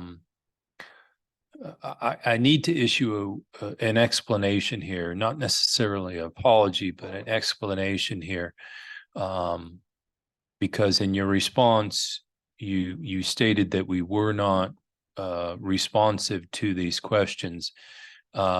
I-77 Mobility Partners had absolutely zero involvement in the Mercator report. This was something that was put forward by the NCDOT, and nobody in the Mercator Corporation approached I-77. And so all of the recommendations came to the NCDOT, and that's why the NCDOT answered those questions. Having said that, if you have specific questions regarding those recommendations, we would be happy to entertain them. But that's why we naturally had acquiesced to the NCDOT idea that they would answer those questions. And if you do, please pose them right now. So are there discussions around HOV2?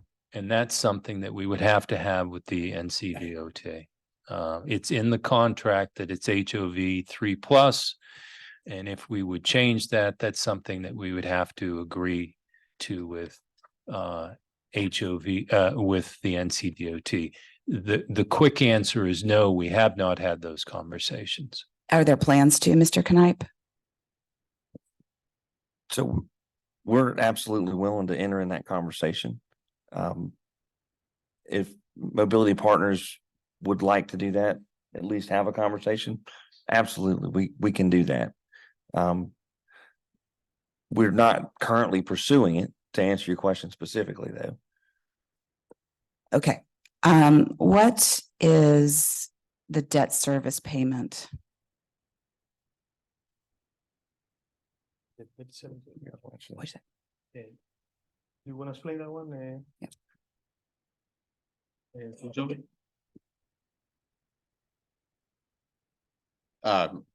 Sorry, Ms. Altman, I guess just to clarify, do you want to know what our debt structure is? Yes, thank you.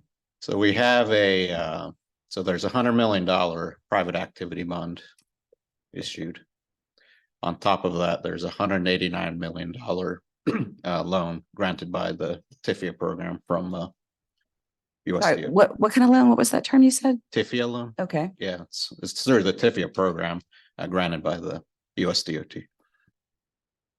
Okay, and my last question is, on page 1 of the document, you set forth the maintenance costs, I believe, which is separate and apart from the cost of operation. So can you please tell me what the cost of operation is?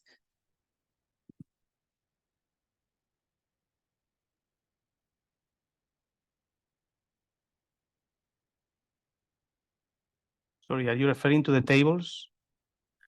Where I think, yes, right there. Thank you, sir. Yeah, basically, we have the obligation to maintain the highway fence to fence, meaning that we have to provide assistance to the users. We have to repair guide rails. We have to collect debris. We have to sweep the highway. All the works that naturally NCDOT would do in another highway, we have to do also. So this is basically the cost of doing that one. Thank you, sir. I'm asking, can we get a breakdown annually for the cost of operation, which is, I assume, greater than the cost of just maintenance? Well, I don't have the numbers here, so I cannot provide this. Can you supplement? Well, let me go back and we will do. Thank you, sir. See what we can do. Thank you for the time. Thank you. Rusty. Mr. Chair, I've got a couple new questions, but I'm going to defer until we get all the way around the table. But I do have one comment about the question that Mayor Higdon had about the traffic count and usage. I have a traffic count for Main Street in Davidson. I know that 22,000 cars use Main Street or Highway 115 in Davidson every day. We didn't make that number up. That number came from DOT. So I'm assuming, Mr. Knight, that we have a traffic count for I-77.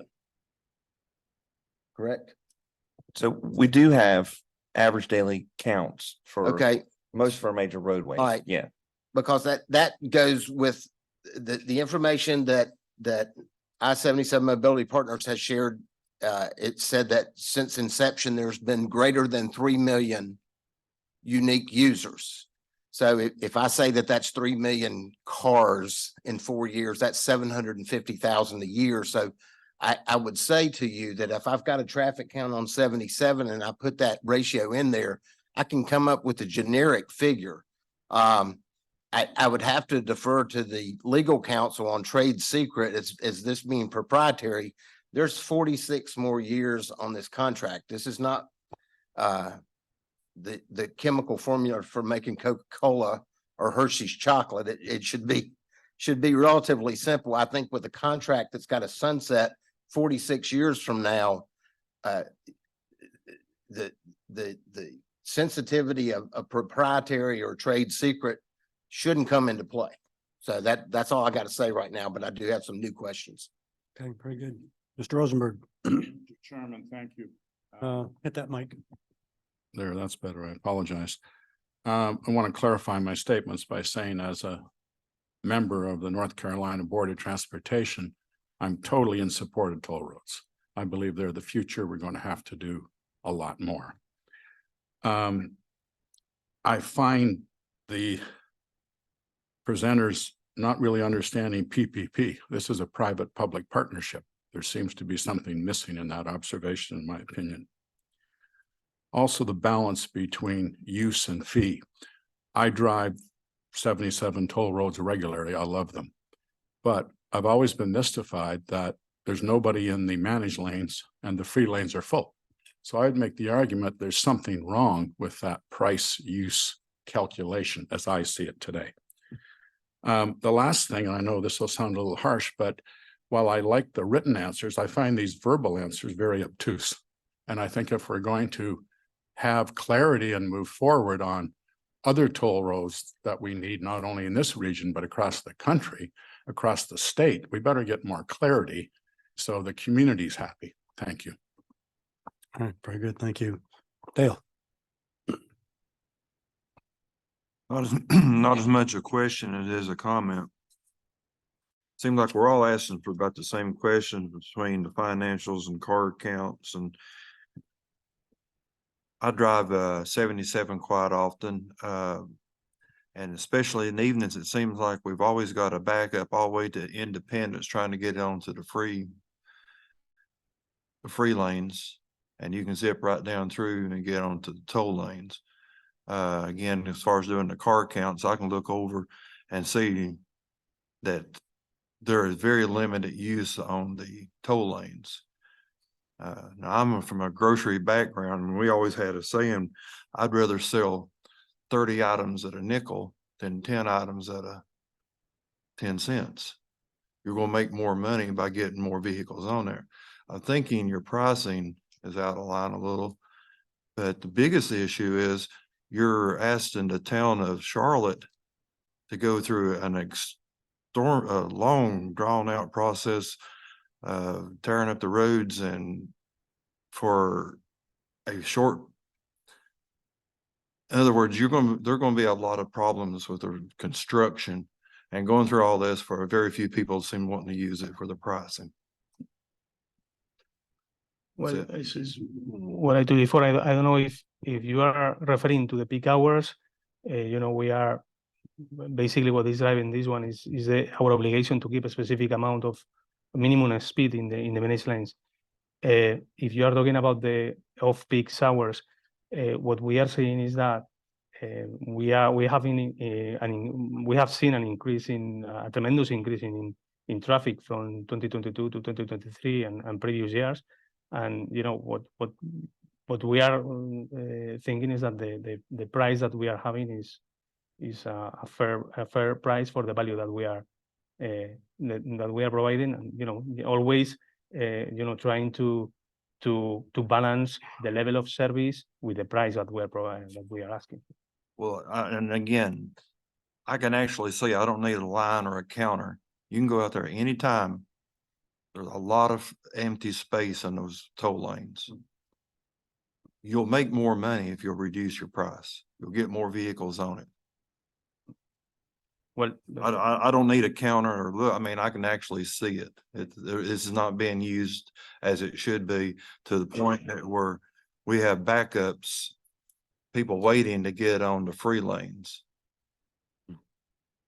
Yeah, so I guess you are talking about a peak hour. So I mean, is what I'm telling you. We need to provide a level of service because it's in our contract that we have to provide a specific level of service.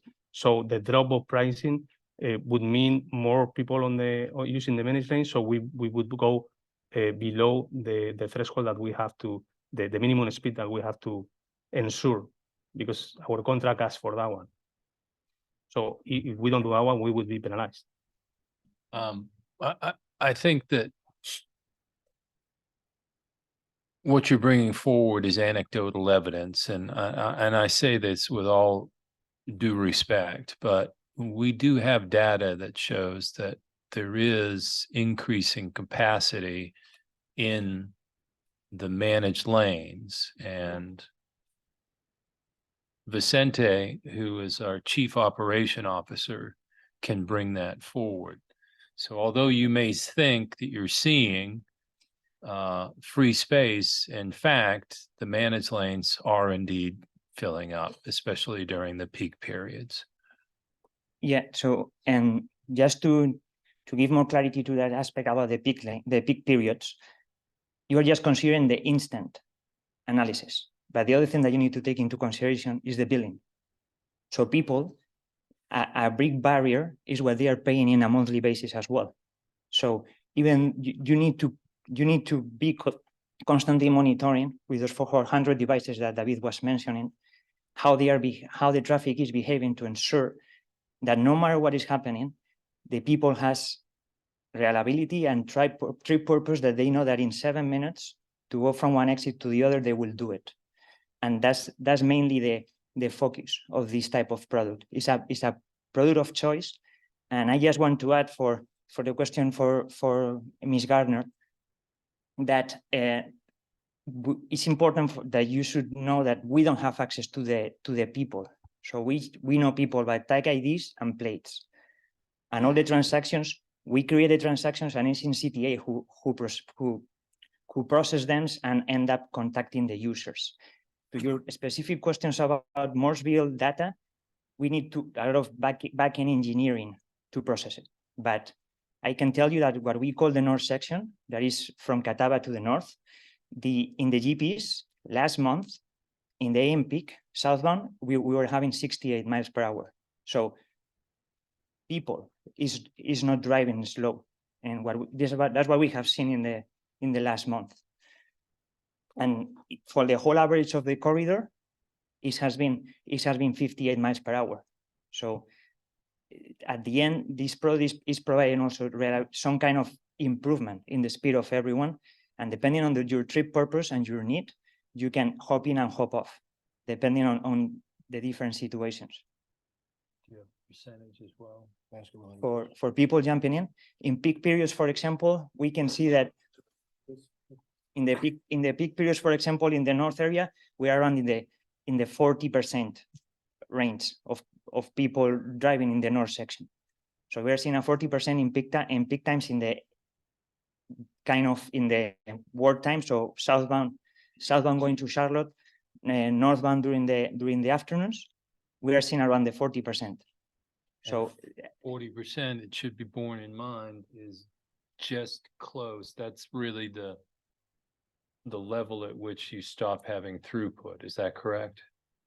Well, it kind of this, yeah, is what also David was mentioning, that to ensure that trip reliability, that no matter what is happening, you will get there at a time that you are expecting, and kind of give you a fixed time for each trip at any time. That's kind of where we are on those ones. And we are constantly monitoring and looking which are the seasonalities and which are the aspects. If we have holidays, if there is a special event, just to make sure that it's always fair for a reasonable price for the great product that is tell you be there in X minutes, no matter what.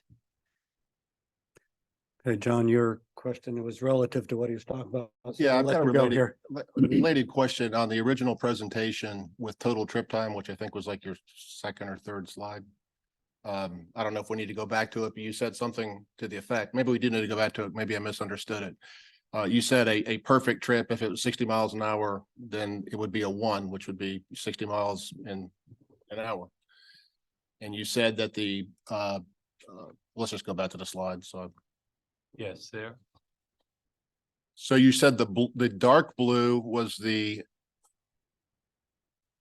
general purpose lanes, which are at worst, even during peak times, are 1.15. So that would indicate people are driving approximately 85% of the posted speed limit in the general purpose lanes. I guess, is this for the entire corridor, I guess, or? I mean, It is for the entire. okay, because we're certainly not seeing this in areas like what Dale's talking about, because I mean, our eyes don't lie. We sitting in traffic and the managed lane or the managed lanes open, so. There are always going to be, without a doubt, there are always going to be backups, and some of those backups should be borne in mind. Don't have to do with the corridor in and of itself. It has to do with the exits. That the exits cannot handle the amount of traffic. So for example, when you're riding in the morning, you're seeing a backup getting onto 85. Is it that 85 can't handle the amount of traffic coming in? Is that the exit? It's not necessarily the I-77 corridor. If you're seeing exit 23, it's the same thing. So those are definitely creating backups without a doubt. Right. We'll go back around this way. So who wants to start on this side? Craig? Well, I'm just gonna ask about one thing and that is I'm fascinated with this minimum average speed of 45 miles an hour. I'm fascinated to how is that determined the length of the entire project? Is it determined over a specific period of time? Tell me, what does that mean? Minimum average speed of 45 miles an hour. If you've got somebody going 10, so that means that somebody else is in the managed lanes is going to be going 70, so that you get 80, that's 40 miles an hour average, which makes, that's not going to work. So how do you determine, what are the parameters that determine a minimum average speed of 45 miles an hour? So, you wanna explain that one, Vicente? So it's expressed on the comprehensive agreement that we have with NCDOT and is measured by sections, okay? All sections in 180 days rolling average, they need to be above 400 miles per hour on the peak times. That's the provision on the agreement. And the origin, it's coming from FHWA. So it's a condition determined by FHWA. And on top of that, there is another condition that we have to be above that 45, that is 80% of the posted speed limit. So in reality, we have two conditions. We need to be above 45 miles per hour and 80% above the posted speed limit in peak times by sections. Well, I think I understand. I'm not sure of it by any matter of means. It does seem to me that we're trying to offset supply and demand, which deals with the pricing for the managed lanes versus traffic movement, which is more important. And by that, I mean, if there's more traffic, would indicate more demand for use of the managed lanes. But that's not actually what seems to be happening. Now, maybe it's in the process and it's going to take 5 years for that to play out. But in the meantime, we got an awful lot of people backing up. Great sources of frustration, which is then taken out on all of us on issues far beyond I-77. So What do you mean by more people are backing up, sir? that if there is a large number of folks, high demand, little supply, we raise the price. Yeah. That's how prices often are dictated. I grew up in the meat business. Right. And it's supply and demand, and prices change every 15 minutes in the meat business, and sometimes more frequently than that. But I also have another issue, and that is that meat traffic is backing up and it's got to go somewhere. So sometimes, as was indicated by my friend here who is in the grocery business, if you lower the price, you actually move more vehicles. You move more vehicles across the entire spectrum of the available roadway. And that sort of like taxes, if you lower the rate and broaden the base, you actually bring in more money. Well, it seems to me that that's not what's happening with our managed lanes process. It seems to me that based on what I'm hearing for others, and I live on the south side, so we're not yet hit with this, but it's coming. And I'm trying to learn as much as I can in that regard.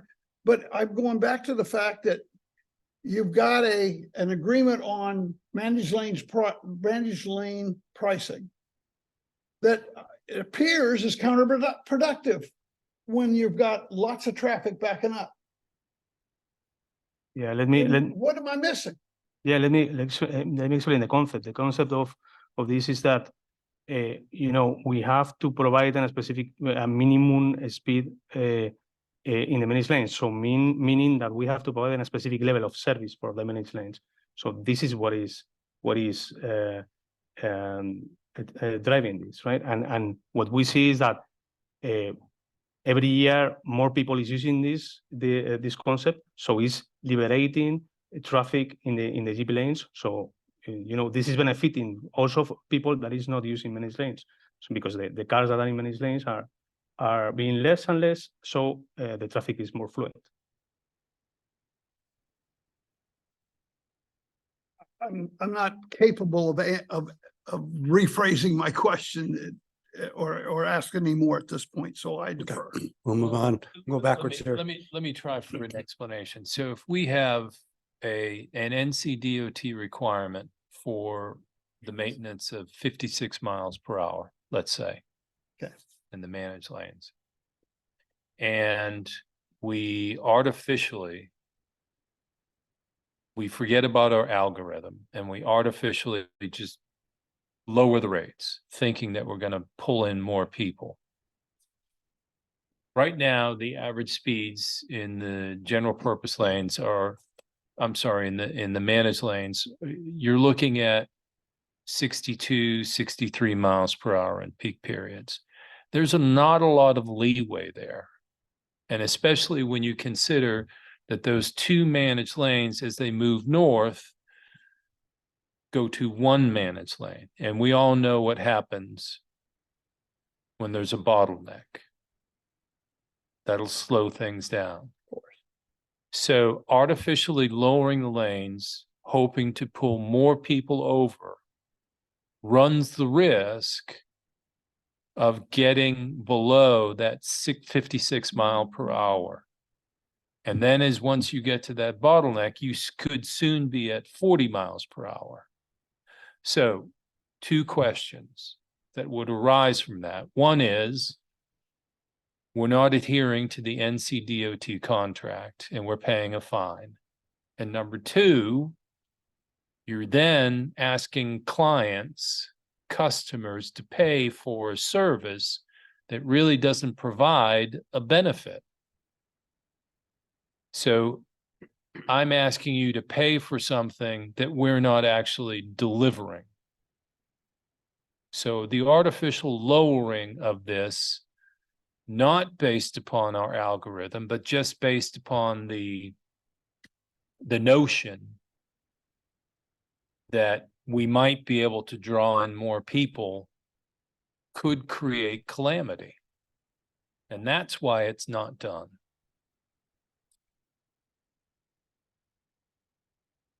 I'm conscious of the clock, so I'm not going to exacerbate this. It's worth some more discussion because I think there's some I'm happy to- substantial counter argument. I'm happy to have that. I'm happy to have that discussion with you. We knew this was Not- going to be a learning exercise, so no doubt about it. You know, Let's jump a little bit. Dale. Yeah, and please, no, I don't want to take away time from anybody else. So I understand what Craig was trying to say here. So basically, you're wanting to cater to the people who can actually afford a higher rate to get them from one end to the other, but you don't care about the traffic that can't afford it or it's out of their budget, so they can stay in the line for a longer length of time. No. And which is actually doing nothing No. to help a traffic situation. No, not at all. That's not true whatsoever. Well, So the NCTA vigorously guards the data of its customers. So we would love to do an analysis of who takes the lanes.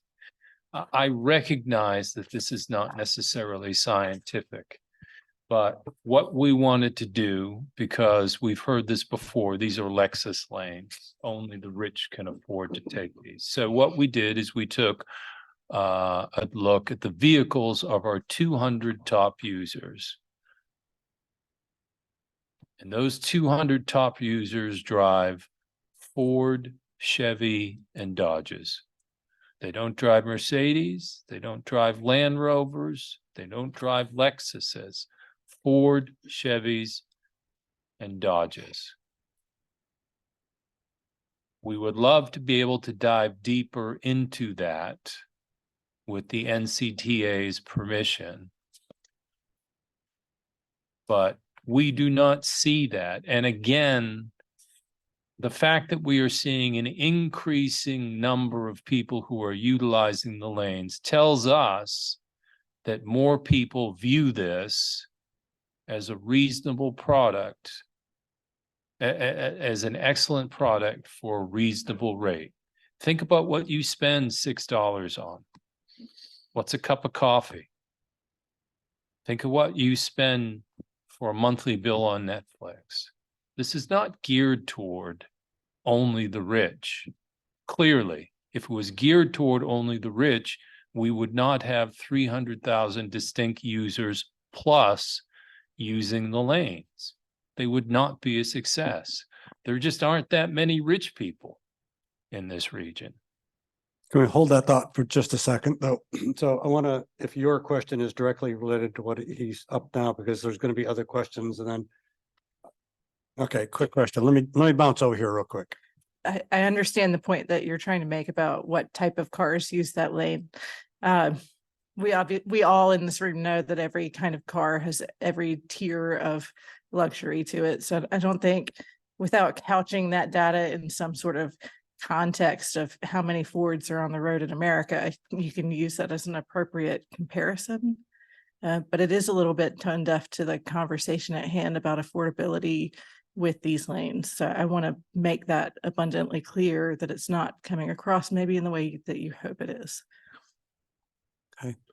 Let me bounce over here. Ed, are you ready for yours? And Well, I think I would counter that by saying a BMW or a fully loaded Land Rover is $250,000.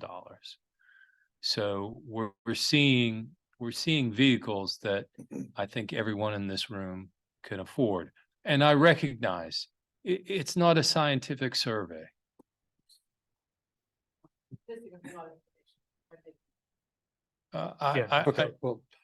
Again, I admitted from the very beginning, it's not a scientific survey. right before, and we're certainly at. I wouldn't want to be in the shoes to try to determine what those who put this together 10, 12 years ago were thinking at the time and what their goals were at the time. It very much sounds like we have some differences in what these lanes were designed to achieve. And if in fact that they were designed to achieve movement, that's one consideration. If they were designed to allow more people to use them, that's another consideration. And if in fact, in my couple of years now of sitting through and listening to all of some conversations with Centra and all of you guys and DOT, it seems like they were designed to move traffic at 45 miles an hour. And that was the key driver of almost everything from, at least from what I've seen. Now, again, I don't know, you were here, Chuck, you said earlier, but I think not many of us were here at the time. So again, I wouldn't want to make any assumptions on what our founding fathers were thinking when they're designing this whole thing. So let me pause on that for just a bit, and I'm going to drop to Ed here to make a comment. Thank you, Mr. Chair. A lot of the remarks that we're hearing around here are critical or skeptical in nature. And I just want to emphasize the fact the only obligation on mobility partners is to comply with the terms of their contract. It's a private company. They are bound by the contract. If we have concerns, then that's a good opportunity for us to look at that and think about what we should be taking away. No point in trying to renegotiate that deal. That deal is signed, right? And anything that we don't like that it allows or provides was negotiated by NCDOT, and our interests at that time were represented by them and, you know, by our predecessors. So, for example, as a business person and an economist, I would say that a company operating lanes like that would probably try to do their pricing like an airline in a revenue maximizing manner. And then what NCDOT said was, okay, but you have to charge enough to meet our requirement that the traffic moves at a certain speed. Now, what that, the definition of what that speed is or whatever, but let's just take it as a concept. So we have a boundary condition. This is like a linear programming exercise. I mean, pardon me, but that's how, you know, how I look at it. So now we think, well, that allows for outcomes that we don't think are ideal. So when we do this again, we can't change that, right? That deal is done. But when we do it again, would we introduce financial tests or certain reporting requirements? But just know that if we do, the terms of our discussion with whoever this other party is will change. Like if we go to 2 vehicle instead of 3 vehicles, that's a new deal, right? So if we wanted to require, or you know, we said to mobility partners, hey, let's let the 2 occupant vehicles go over there, they would want something back. They would be entitled to want something back because that's a new deal. So I guess all I'm saying is I have a lot of the same concerns I'm hearing. I'm going to be looking very critically at how specific we are about pricing when we go, if we go to do this again. I will also be looking, based on our experience and the observations about the actual utilization of the lanes, I will be looking at whether the freedom, the pricing freedom that they have now permits them to say, hey, I could make the most money charging $30 a car, right? That car is going to go at more than 45 miles an hour, so it meets the requirement. And then you have the lightly used lane situation because that's the revenue maximizing outcome. You can look at the term of this thing. It goes out 50 years. Should we have some sort of a test on the return on equity so that we pay fairly for the capital? Because Mr. Chair, the point is it's a mobility thing, but also it's a financing thing, right? So we want to pay a fair price for that capital that is coming from a different source than the state. So maybe we look harder at the reporting requirements or at tests on at some point in time, if the debt has been fully repaid, does the turnover date come sooner or do the terms change? Because the way this thing is written right now, the pricing is intended to be sufficient to cover operating expenses and reduce debt. What if the debt's paid off in 20 or 30 years, right? Shouldn't we get the road back then? So all I'm saying is I don't think we should criticize the people who are here. I think they are doing what they committed to do and what we required of them. And the real questions that we have to ask ourselves is the next time we have a chance to have that conversation, what are we going to do different? So I appreciate what you've done. I appreciate the value that you've created. I believe that you have complied with the terms of your agreement. And it's on us to decide whether in a future conversation, we want to do things differently. But thank you so much for your time and for being here. Thank you very much. Whoever said. Yeah, and well said. I mean, again, just from my brief interaction with Centra and having conversations with DOT and staff, I mean, I hear in this room that we have some, vast differences in what the purpose was 10, 12 years ago when this was conceived. So we always knew that this was going to be a learning exercise, for what happens next, no matter how we fund it, who we fund it with next time around. But I really do think this was a valuable exercise, quite frankly. And I don't think that we're done with all the questions, but I think that we've all probably hit on the high points in there. And so what I would like to do now is let's go back around. I know there are a couple of quick questions on that. I mean, not to untie you, but go ahead. Mercifully none. I'm happy to end with Ed's comment. I think that was the most important thing. I learned a lot tonight. This is a learning exercise. I'm content and happy to be prepared for the next contract. So thank you. I learned a lot. Appreciate it. Thank you very much. Thank you very much. Jamie. Again, going through everything, it sounds to me like you've done what we've had DOT's asked you to do. Sounds to me like there's a contract issue. And it's something that I don't know if we can get back in and open that back up. But the only other part I would say, I'm from the South, I'm over on Craig's part of the country. But when I do take that chance to go up I-77, I look at it and say, something's not right. And I'm not smart enough to figure it out tonight or anytime. But I am from the camp that says we should never try to recreate the wheel. So when I go to other large cities who have express lanes and stuff, I see those express lanes moving and they're functioning. They're taking some relief off the other general lanes and are going over. I see one of the responses in here, tribes who already have E-Pass, Easy Pass, I-Pass, Peach Pass, Sun Pass. Are we looking at some of the data that can be provided by them from either a pricing standpoint, a per car standpoint statistic that's there? That would be my only thing as we would go, maybe with the possibility of going back in and looking at the contract again, using some of that, the data that they could provide, and then just trying to figure out, not putting something so hard fast in the contract that it's going to prohibit us from getting to the main goal of what we're trying to do to begin with. And that's my only thing. But I appreciate you coming in and taking our questions today. Thank you. Thank you, Chair. Michael. Yeah, thank you. So I heard you mention bottlenecks a couple of times in your responses, and one of them was with regards to you can't fix the bottlenecks. Like when you've got the merging traffic, it can't handle the traffic that's merging on the interstate. Well, one observation that I have is a user in one of those bottlenecks up, we're in Cornelius where you have the $7 max charges. Is that it seems like the bottlenecks that get created are a lot different with 4 lanes.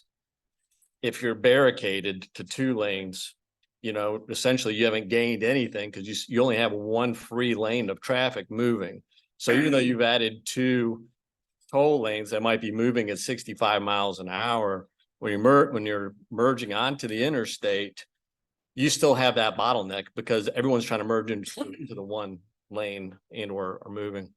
And so I'm just wondering if you've considered, are there any solutions for that merging activity that takes place that creates those bottlenecks? And then the second, and then I think that these guys to the south should be looking at their exits and see if they're gonna have the same problem. Because my experience, by the way, is that when I get on the interstate, there's typically in the free lanes, it's typically backlogged during peak hours almost all the time. And that's all the way from exit 23 to 30. And I also noticed that accidents are up substantially, 18%, I think is a huge increase. So if we saw an increase of plane crashes by 18%, we'd all be freaking out, right? So that's a huge increase in crashes and it's still trending upward. And one of the other things I heard you talking about is your observation on how people are using the toll lanes. They're jumping in and out. Well, I wouldn't be surprised because of the way that I've seen people drive to try to get in and out of the toll lanes, that's not helping to create some of those issues. So I'm wondering if you guys have put some thought to that, what's creating those increases in accidents, and if so, what are your plans to address it? So one, the bottlenecks, and then two, the accidents, the increase in accidents. Thank you. Yeah. Christine? Live in Marshville. I'm not on the toll lane a whole lot, and when I do come through, it's not peak hours. But the questions that we're asking, and we keep saying, wonder why the lanes are empty. Why not ask the people why the lanes are empty? Why are we going around this table keep saying we know why they're empty? Because people can't afford to get on them on a daily basis. So we keep going around a question that we know the answer to, or if we don't know the answer, why not ask the people that regularly use it? Why are you not using it? Why are we backed up? And you will have the answer. That's Mark? This is only my second meeting at this board, and I'm from Union County, Marshville area too. And we do have the expressway, and if I need to get on it, I'll get on it, but it's the way it was designed from where I live, it's not real feasible to use it. But what you've described to me tonight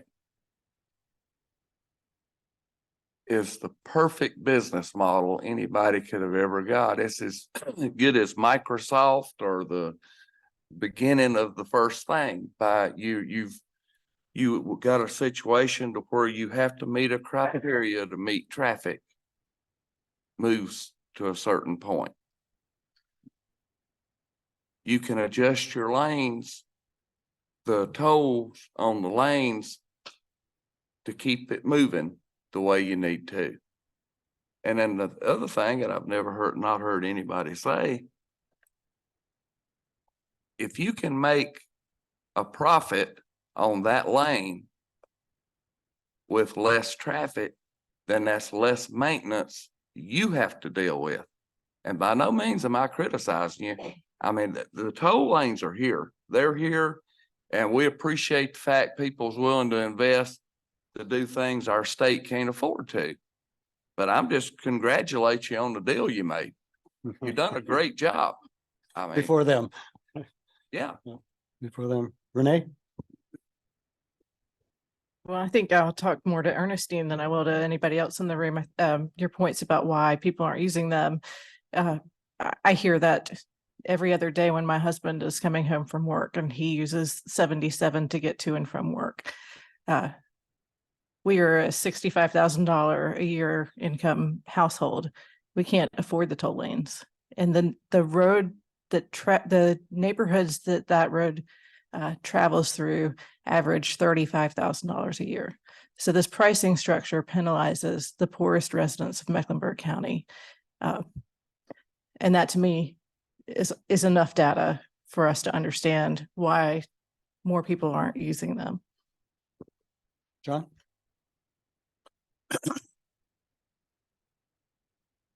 I don't want the tone or of my questions to insinuate that I'm necessarily against managed lanes. I think I agree with Mr. Rosenberg. They may be unnecessarily, I mean, they may be necessary going forward. I'd also like to say that I'm 60 years old and I'm not the oldest man in this room. So when we talk about, oh my gosh, it's all the way back in the olden times of 2010. It's not like the days of Lincoln. It was 2010. I lived here. I've been here for 50 years before that. So, you know, we all know that have lived here what a miserable experience, quite frankly, dealing with Centra and this whole issue was on the north end. It wasn't negotiated well. There was a lot of community outcry, and I lived here during all that, and that puts you guys kind of in a bad light. And it probably happened before you came on board, but for those of you that don't know, Google it. There was a lot of angst. There was a lot of anger. I do think they negotiated a a hell of a contract for them. I don't think it's great for the taxpayers in North Carolina. I'd like to ask Mr. Cooksey how much it costs to travel end to end on the Monroe Expressway. And this is run by the Turnpike Authority. Mayor Higdon, I regret that I don't have that particular figure in my head at the moment. But I would note that it's a completely different facility.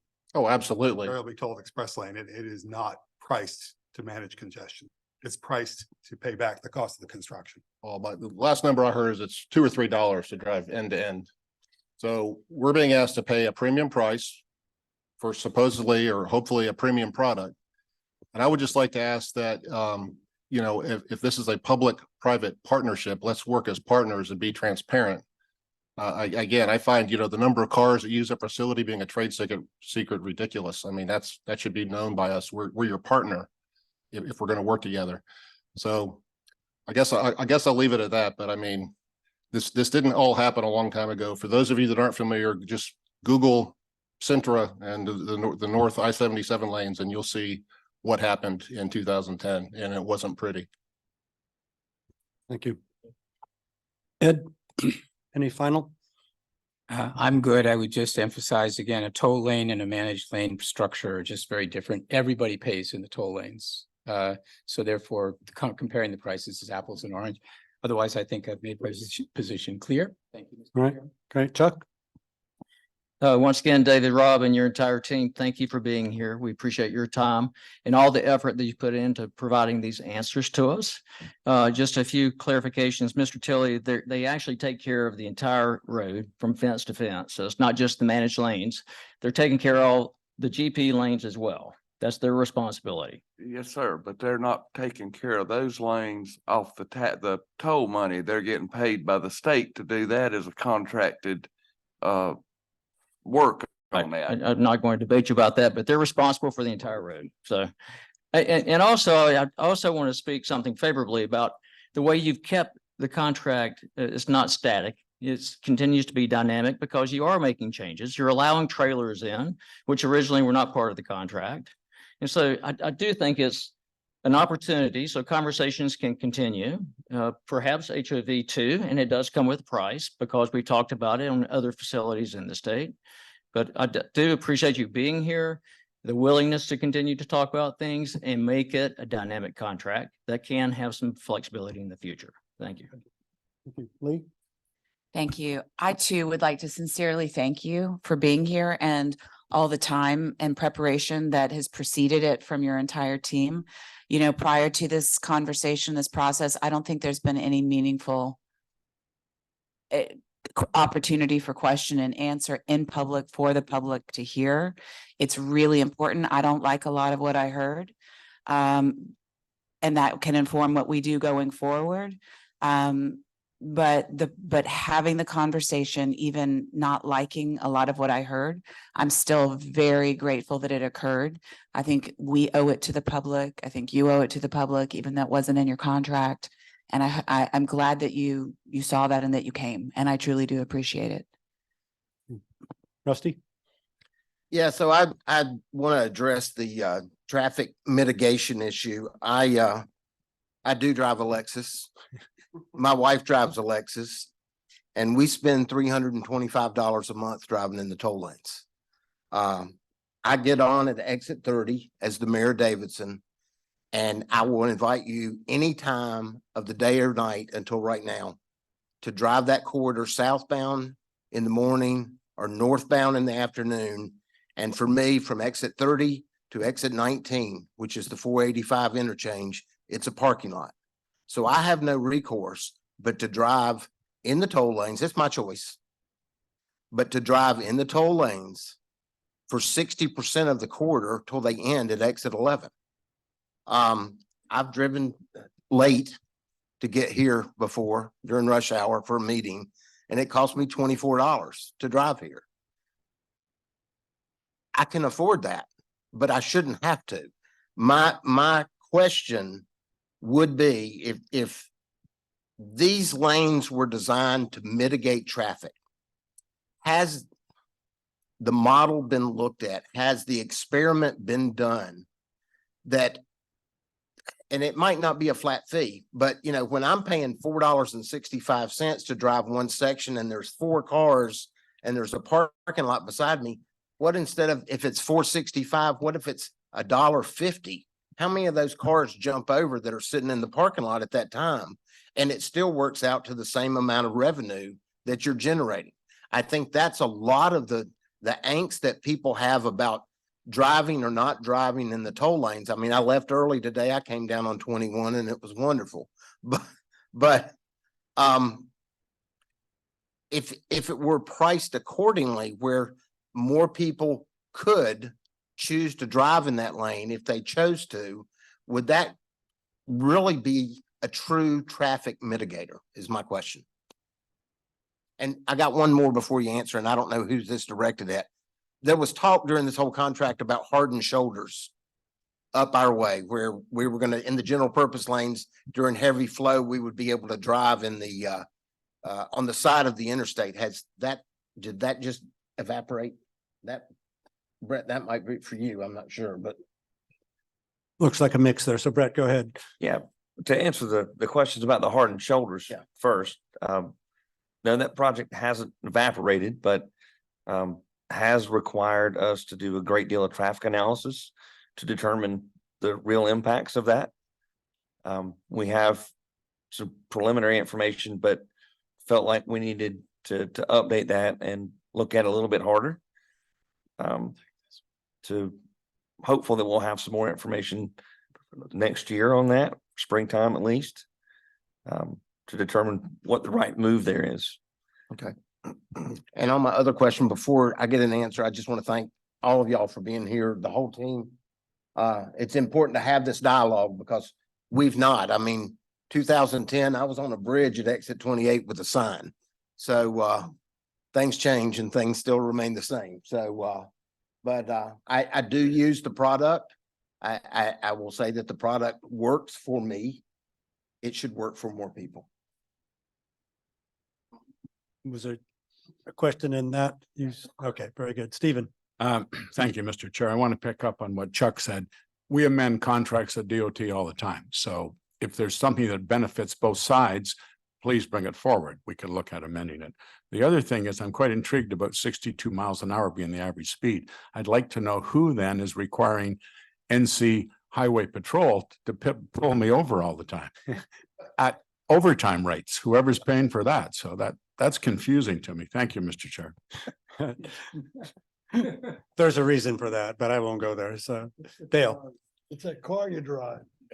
I want to thank you all also coming. I'm just thinking when we start negotiating and looking at bringing the 77 toll lanes on and through Charlotte, we need to look at moving vehicles more than the speed of moving, getting vehicles. We've got to get cars through the town.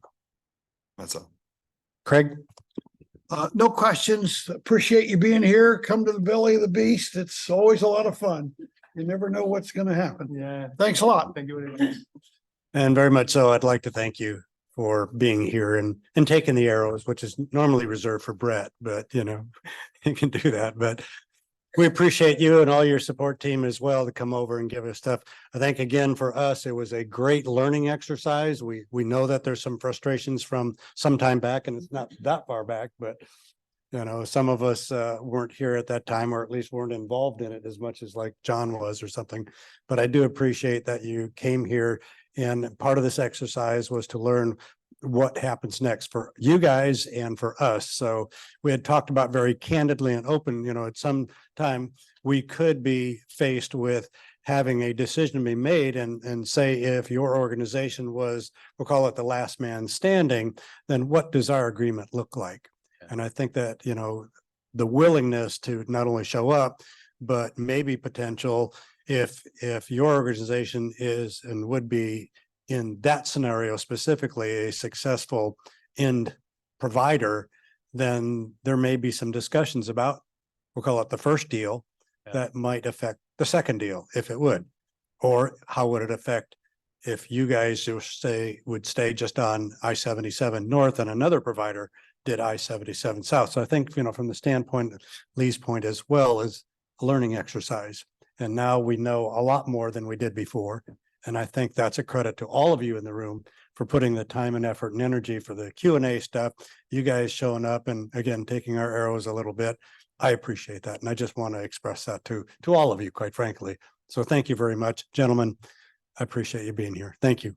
Thank you. And if I don't overstep my bounds here, and I don't get fired for saying this, but I really do appreciate this. Please bear in mind that this is a work in progress. Really, the first 2 years that we operated, we're operating during the COVID pandemic.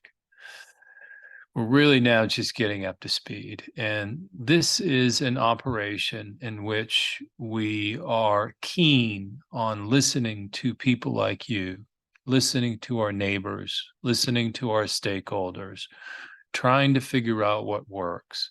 I-77 Mobility Partners runs I-77 Express, which is a choice. We believe that we're providing congestion relief for all, not just those who are choosing to use the express lanes. Now, that may not be resonating with all of you, but there are ways in which we can certainly maneuver strategically to make changes that will satisfy our stakeholders, our partners, our neighbors. We are in this community for the long haul, and we want to let you know that we hear everything that you're saying, not just the positive, but the criticisms. And we're taking this into account, and we are indeed trying to make changes. For example, the I-77 tolling equity program, for example, the work that we're doing with traditional African American neighborhoods, for example, the innovations that we're putting on the roadway. We want to be a good corporate citizen for the region, and we want to be seen as an asset, both economically and socially, for the area. So everything you've said here, we are absorbing. We'll go home, we'll think about it, and we'll try to satisfy you all, the greatest critics included, so that when we have a further conversation, you see us as being responsive. So thank you so much for the input. Thank you. Yeah, Thank you. thank you very much, Chair Papas, and every member of the board. As I said before, I just reiterate my words. Yeah, I think this has been a great opportunity for us to, to discuss a little bit about what we think are the facts and benefits that this project is bringing to the community. So I think it has been a great opportunity, and we are delighted to be here. Thank you very much. All right, welcome. And then again, I want everybody to remember that the relationship exists between the two entities, NCDOT, and that we are granted some input to it, which is probably beneficial, and certainly maybe it didn't happen before. So this body right here, again, is going to contribute to the dialogue that anybody who NCDOT is considering going forward, we're going to have at least a voice at the table. So again, great exercise. Thank you, gentlemen. Appreciate that. All right, we'll go drop down to Mr. Burke. Upcoming agenda items. Based upon one of the actions during the consent agenda, the board has chosen to cancel the December 20th CRTPO board meeting. So the next CRTPO board meeting will be held on Wednesday, January 17th. And that agenda is anticipated to include the following items: the election of officers, and then information reports on the FY25 UPWP, and then the performance-based planning safety targets. And I have just a couple of quick announcements. Member jurisdictions with CRTPO board delegates and alternates that are not returning in 2024 are encouraged to have replacements named as soon as possible after they have been appointed. Municipal managers, clerks, or TCC members are encouraged to contact me as soon as the new delegates or alternates are known, so that information regarding the 2024 board meeting schedule and orientation can be provided. Out of the 44 voting members, 8 are not returning in 2024, at least based upon our analysis. And then an update on the Beyond 77 website. Staff has spent the last month refreshing the visual and content elements of our Beyond 77 web pages on our CRTPO website. These changes come as we prepare to transition into the Beyond 77 coalition while ensuring the activities and deliverables of the previous study and mobilization phases are accessible and maintained. The new landing page for all Beyond 77 related content may be accessed at crtpo.org/Beyond 77. And then to save the dates, the 2024 CRTPO orientation will be held on Thursday, January 11th from 4 to 7 p.m. here in 267. That event is designed for returning board members to get additional education on upcoming initiatives in 2024, but also some of the newer board members that are coming for the first time. And dinner will be served that night. And then the last save the date is a 2024 joint MPO roundtable with the Gaston Cleveland Lincoln MPO and the CRTPO board. That is Thursday, February 29th from 5:30 to 8:30 p.m. And we're still working on a location. So those are all the announcements that I have. All right, and the one that I have, some people know this, some people may not though, but I will not be able to return to this board next time around. Didn't get a successful run at my reelection. So just want to say thank you for all of you guys who have allowed me to serve with you. And I think that we've opened up a lot of communications. I think it was exemplified tonight, be able to have some dialogue that wasn't before, but I just want to say thank you for my 4 years being in here and the 2 years that I was able to help guide and shape some of the policies and help shape some of the direction where we're going. So I just want to say thank you all very much for having me. Mayor Pappas. Cheers. Thank you. Thank you.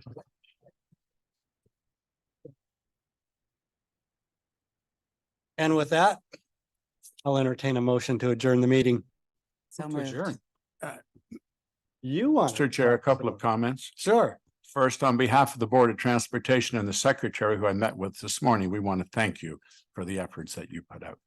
You're welcome. In front of everybody's seat is an article on the $45 million we were able to achieve from the legislature directly to solve the #1 congested interstate interchange in North Carolina, which is 45 and 85.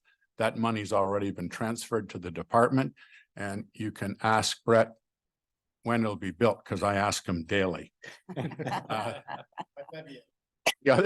Those arrows look very warm right now, Brad. So The other thing is an update on SB 512.